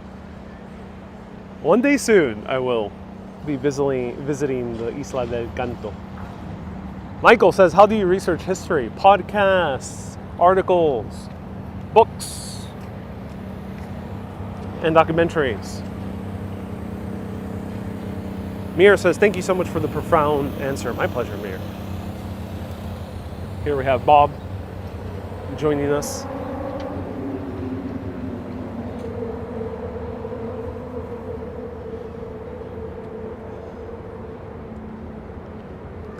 Please do a tour of Travis Bickle's daily taxi route. Who's Travis Bickle? Let me know, Jeff.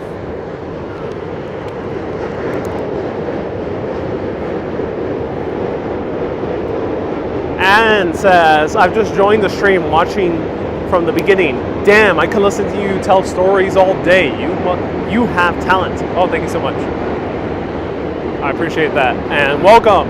Everyone give a warm round of hearts to Anne, who's tuning in right now for the first time here on Urbanist.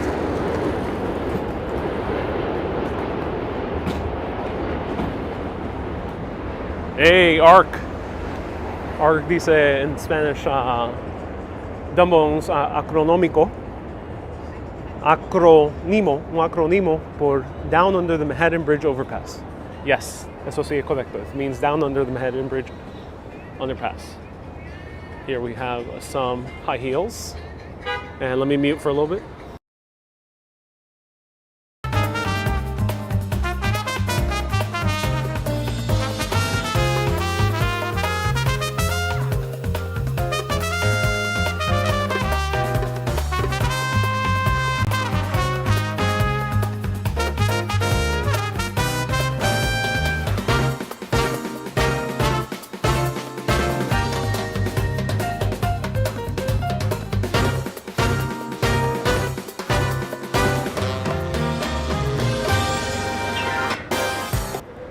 Okay. Hey, Matt says I have to eat lunch. It's almost noon now. Hey, Matt, thank you so much for tuning in. I appreciate you, Matt.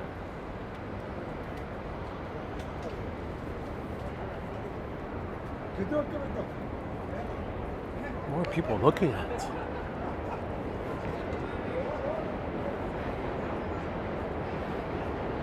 What do you think people are looking at? Why are there so many people taking selfies? Michelle sent 200 stars. Thank you so much, Michelle, for 200 stars. Hey, Fiona from Wicklow. Nice to see you here. You were watching me when I was in Kilkenny. Susie says, meanwhile, I'm annoyed that I had to turn on my AC again. Well, it's not that hot. I feel you, I guess. We got a fall start. Boom.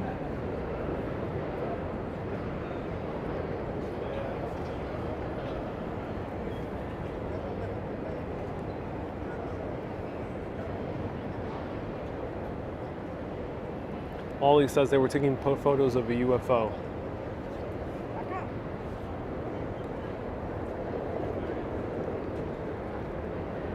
Doreen says, so the Brooklyn Bridge is not far from the Manhattan Bridge. No, they're right next to each other. Audrey says, so exciting. History is important to move forward.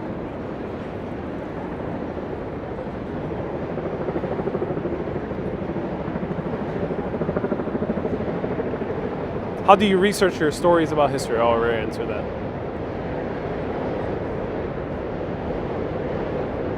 Morgan says, I see you, Ariel, in the way you treat people as a beginning. Hey, JK, nice to see you here. I'm glad you enjoyed the Greece tour, JK.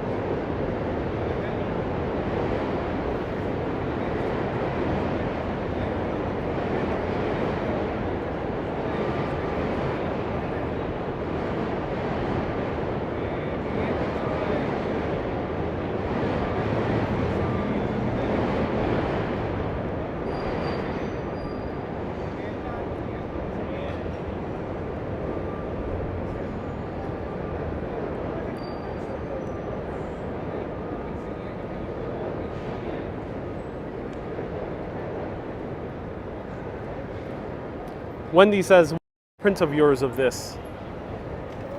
Yeah. This is Washington Street.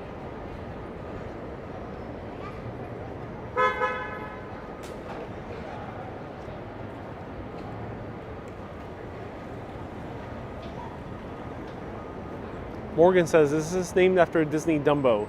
It is. It is. So while the acronym is down under the Manhattan Bridge overpass, right here, it was purposely named to be similar to the Disney character. And the reason for that was that this, during the 1980s, was an artist neighborhood. It was really abandoned by the 1960s. Empire Stores, where we just visited, where the coffee company used to be, by the 1960s, that laid in ruin. It was abandoned. Many of these buildings laid in ruin. They were abandoned. Just watch a movie like Once Upon a Time in America, and you'll see scenes shot here, and there's not a soul in sight. This was also the prime place to film mafia films, where when they would discard a enemy, they would bring them over here. And that was based on reality. No one came here. But wherever there's cheap rents, either two types of people come. Either immigrants, they came over to Brooklyn Heights, which at the 70s wasn't doing so well either. Or they come here, the artists. The artists, when they came here, enjoyed cheap rents, gigantic spaces, and almost no government oversight with what they did with their spaces. So they can throw huge, lavish parties. They can even build a skate park inside one of these buildings if they wanted to. That happened a few neighborhoods down in Williamsburg. They did crazy things here. However, by the 1990s, developers had their sights on Dumbo. By that time, the neighborhood was called Olympia. Sounds like a rather regal name. Some people just knew it as the industrial area. So these developers wanted to transform the great neighborhood of Olympia and take advantage of those cheap land prices, kick out those pesky artists, and build tall.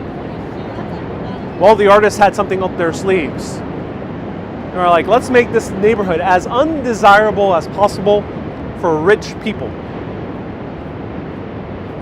Those rich people would be so turned off by a very boring name that conveys the image of a Disney character, a very rather goofy Disney character, down under the Manhattan Bridge overpass, Dumbo. Who in the world is going to move to Dumbo? They would move to Olympia, but Dumbo, ooh, no.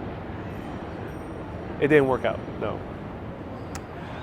Fortunately, the developers, including Two Trees Management, was one of the bigger ones, thought to themselves, oh wow, Dumbo, that's a good name.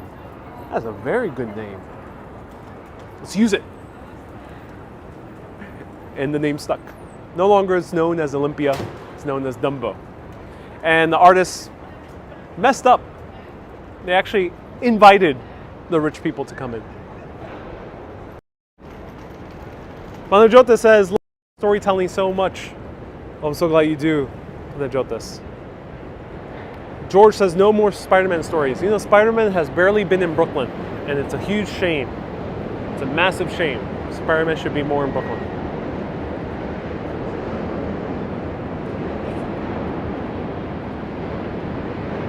And there's supposed to be a skyscraper that's going to be built in Dumbo, or not a skyscraper, but a high-rise going to be built in Dumbo soon.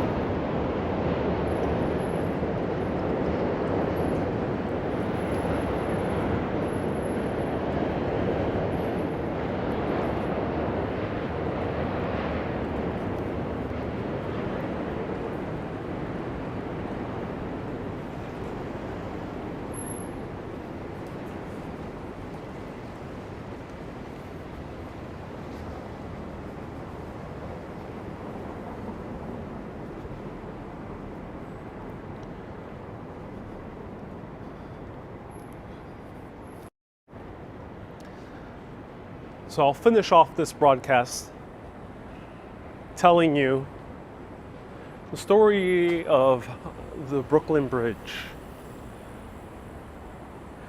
And we're going to walk over back to the views so I can show it to you. But let me give you a little bit of historical context. Murad says, I agree. Spider-Man should protect Brooklyn too. Yeah. I think Miles Morales, that version of Spider-Man, spends more time in Brooklyn. But unfortunately, no one does. Oh, this is the high-rise that they're building in Dumbo. And look what it's called, ladies and gentlemen. No, developers are not super creative with names, just like bars. They're not being super creative. They are using the old name of the neighborhood for the name of this huge sail-shaped building. It is called Olympia.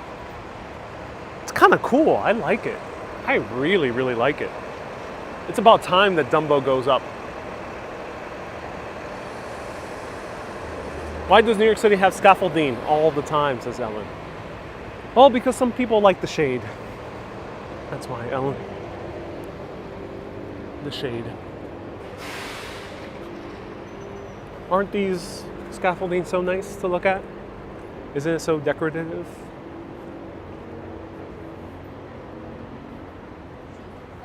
So Urbanist HQ is indeed being developed here. Stay tuned. I don't know. Stay tuned.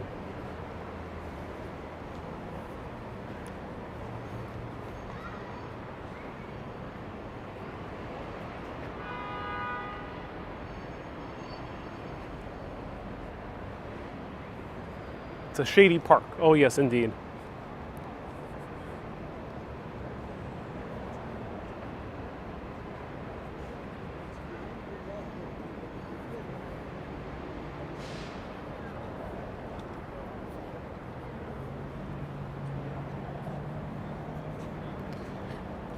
(1800s) New York.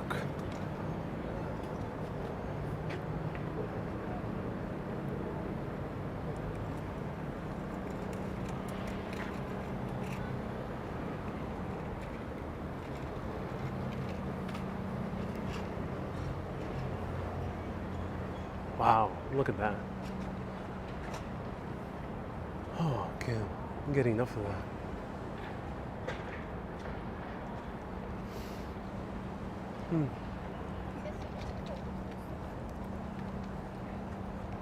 Let's see if we can get to the very top. If it's open.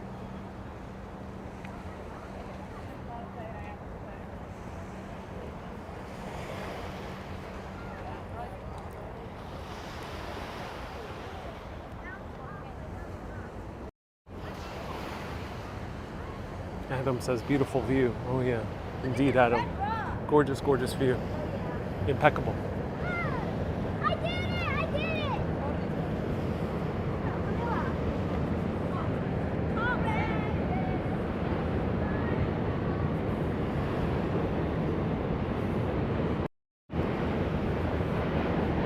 NW, hey, nice to see you here. NW. Let me see if I can go still to the top. I'm not sure if they closed it off now. It's like only a bar area.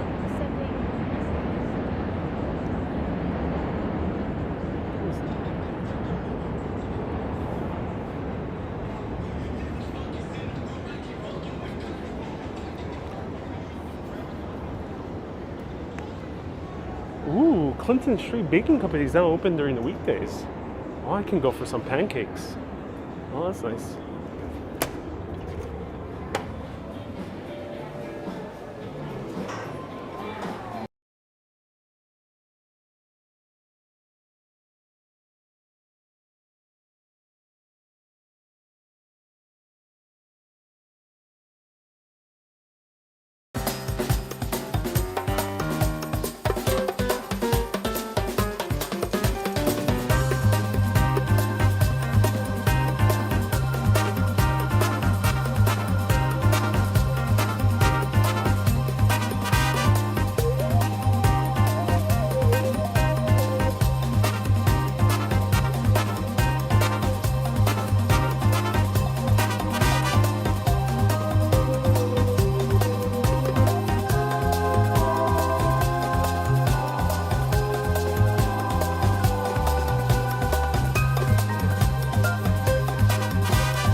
Y ya, es un market, entonces hay muchas cosas para escoger para comer. Y es rechimba.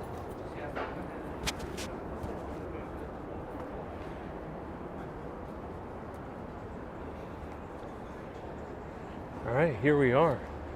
Great views. A lot more people are now coming here. It's really cool bumper music. So Merc, that is the Urbanist official theme. Urbanist main theme song. Oh, now they have a bar area. Oh, this is really cool. Okay, so the bar area is not taking part of the entire thing. So yeah, this is cool. So now you can grab a cocktail or a bar. You can grab a cocktail over here. I actually could go for a cocktail. Haven't had one in a while. I miss cocktails. But I'll finish off with telling you a good story about the Brooklyn Bridge. 1800s, New York. There was a man, John Roebling, who came over from Prussia. He was an engineer. And he wanted to come over to the US because he knew that this country was growing and growing very quickly. He just started a company which makes metal wiring. So before then, the wires were made out of rope or jute. But he developed a new system of making iron wires, iron rope. This tied in to what he specialized in as an engineer, making suspension bridges. But the bridges he made back in Europe were rather small, rather humble. Nothing like this. This was two different cities. The city of New York, which is now known as Manhattan, and the city of Brooklyn. Two different cities. Now it's known as the greater city of New York because they incorporated all these, but that happened in 1898. Now we're in the mid-1800s, about 1850 something. John Roebling is out with his son, Washington. He's very little, and his wife. Their entire family is going, commuting back and forth. The only way to get from city to city was to take a ferry. The New York City ferry system actually follows the same ferry route that in the 1800s they used. But that day, it was filled with ice floes. Massive blocks of ice flowing down the East River. And this put the ferry at a halt. John Roebling was pissed off because he had not enough time. He had to get back to a meeting, and he couldn't because the damn ferry stopped in the middle of the East River. The East River used to freeze all the time back in the 1800s. Last time that really happened was like 3 or 4 years ago, but really nowhere near as significant back then.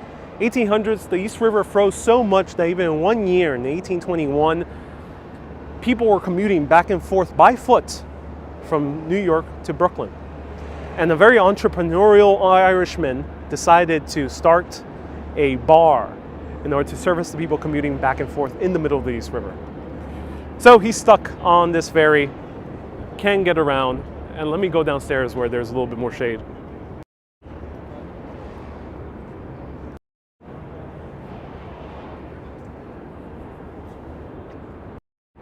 I'll tell you over here. He couldn't get around and he missed his meeting. He was pissed off. And he was determined to find a solution. If he was a great bridge maker of Prussia, maybe he could be a great one, or even a greater one here in New York. There have been talks and rumors of building a bridge to unite the two great cities. However, no one could figure it out. You could build a bridge similar to the London Bridge, but it would be very, very long. And the water, the East River, was too deep. Unlike the Thames, unlike the Seine in Paris, unlike the River Liffey in Dublin. Way too deep, way too rough of waters to build any normal type of bridge. A drawbridge, you couldn't build it. You had to build something higher and taller and had a much greater expanse. He got to work. The US government passed the project. They end up accepting it, submitting it, saying yes, let's move forward with a huge suspension bridge unlike the world has ever seen. John Roebling immediately got to work. He was a very talented engineer and they were going very, very fast. However, he owned the wire company. And suspension bridges need wires. So we can see here.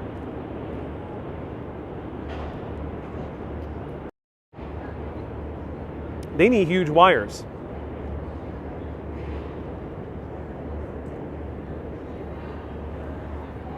And we see over here as well.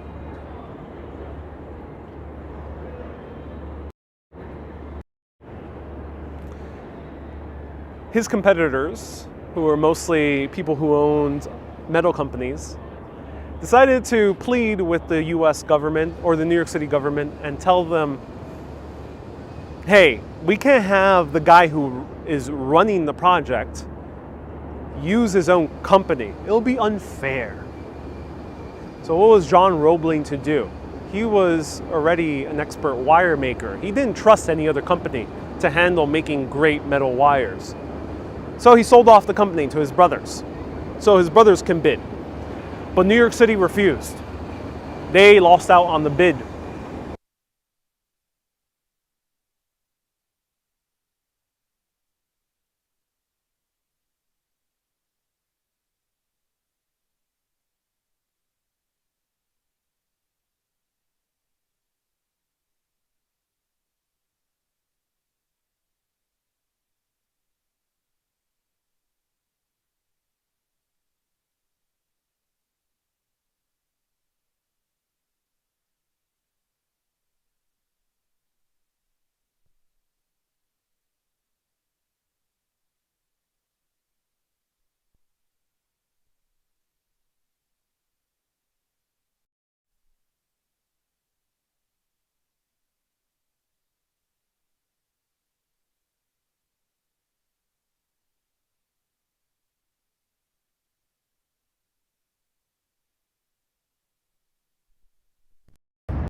I'm not sure about that. My mic went out of battery for some reason. But yeah, Let me know the last thing you heard. Let me know, should I continue the story or should I end here with these beautiful views?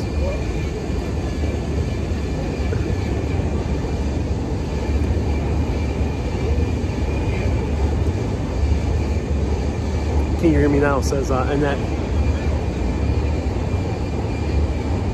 Can you whisper louder? Says Ronald. So he sold the companies to his brother and the bid started and they did not accept the Roebling company. They went with their competitors.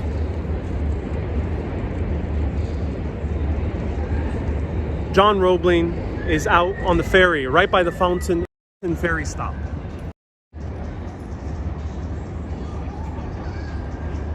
In this area. And it's a very cold, windy day, and he's in a hurry. He's a man on the schedule. He gets close to the very edge of the port, wanting to get on to the ferry as soon as possible. And there's a malfunction with the ferry, shakes, and it crashes. His foot is crushed. He has to go and immediately amputate his toes. The doctor offers him an antiseptic, and he refuses. They amputate the toes. However, the doctors say, I think it's better that we just amputate the foot because you won't survive if we don't take off the foot. He refuses. A few days later, he starts developing gangrene. A few days after that, John Roebling gets paralysis. A few days after that, goes into a coma. And within a few short weeks, John Roebling is dead. Who will take ownership of the project? Well, his son, Washington Roebling, was a colonel in the US military. He was also trained as an engineer. He ended up taking ownership of the project. And when he came in, he noticed that something with the bridge was wobbling a little bit too much. Too much wobbling. And he was scared because this would have been a very big deal. He does some tests on the wires that he was provided to by his own competitors, and he finds out that the wire was not strong enough. It actually made the wires very weak. He ended up taking this into court, getting the US government to provide this wire company to provide extra wiring for free.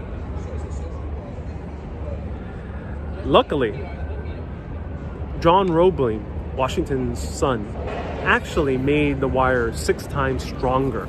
And that's why the bridge, even though there was a wire company that messed up, is still standing to this day.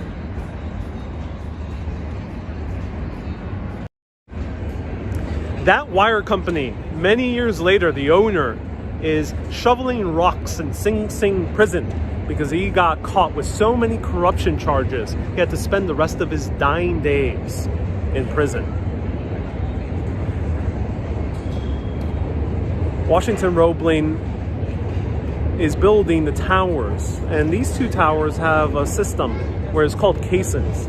You ever taken a cup of water and submerged it into the water? You ever notice that that cup stays a little bit with air? It doesn't fill up completely. Well, yeah, that's what they end up doing with these towers. They end up submerging a huge, basically, structure container and submerging it, submerging it, submerging it, submerging it, submerging it, so it literally stays floating in the riverbed. The thing is, the deeper you go, the more pressure there is. The more pressure there is, the more susceptible you are to pressure disease, which was called the bends. You can get pressure sickness, you can feel woozy, you can lose muscle power. And the men working down here were called sandhogs, and they're mostly Irish Americans, coming from all around Ireland. And their spit would turn black, and they would have very weak muscles. They were overworking, and they continually hiring new Irishmen to work around the clock, over and over again. But then one day, as these sandhogs were working away, a huge fire broke loose at the Brooklyn side of the. So here we see one of the towers.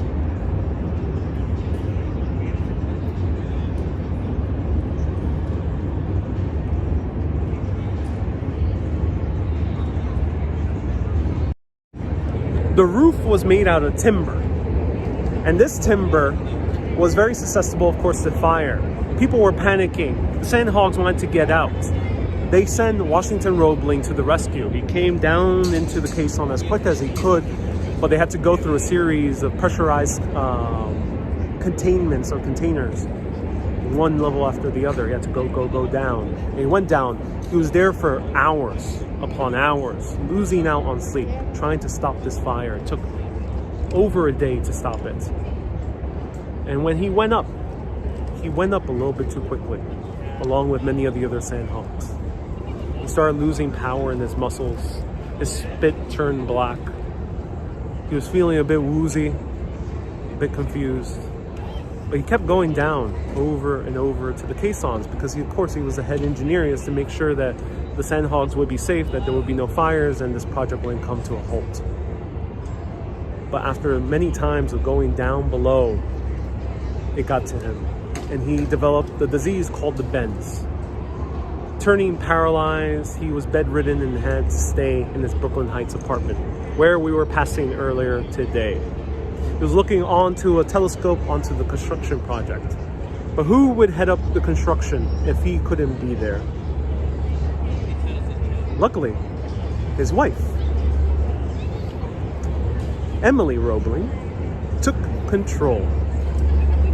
She ended up attending the Brooklyn Bridge construction every single day, relaying the orders from Washington over to the men working on the bridge, under the bridge, all around the bridge.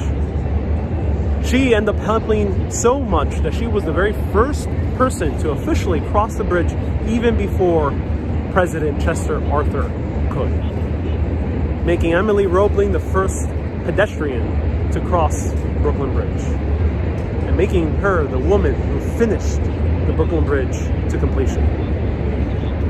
And to this day, since 1883, we still have a bridge standing here, the Great Brooklyn Bridge. Ladies and gentlemen,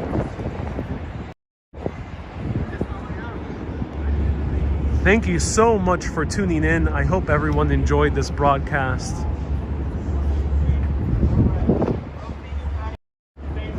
One more time, the Brooklyn Bridge.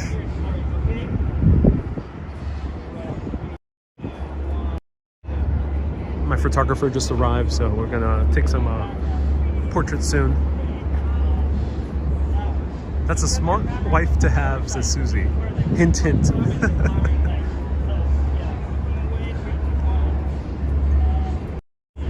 So as I mentioned, this live video is sponsored by Super Urbanists, PayPalers, and Star Senders, and Super Chatters. So thanks to everyone who is a Super Urbanist and a contributor. Thank you so much for contributing. If you want to become a contributor, go to patreon.com/urbanist. Become a Super Urbanist and get access to all the videos. Or if you want videos and get a postcard every single month from a different place around the world. This month, if you become one, you'll get one from New York City. Become a Mega Urbanist, $20 or above. It's available on Patreon or YT. On Facebook, become a supporter button. And if you become a supporter for this month, all the way until December 31st, I will be getting a $20 bonus from it. So that's awesome of Facebook doing that. I'll be back every Wednesdays and Saturdays at 1 p.m.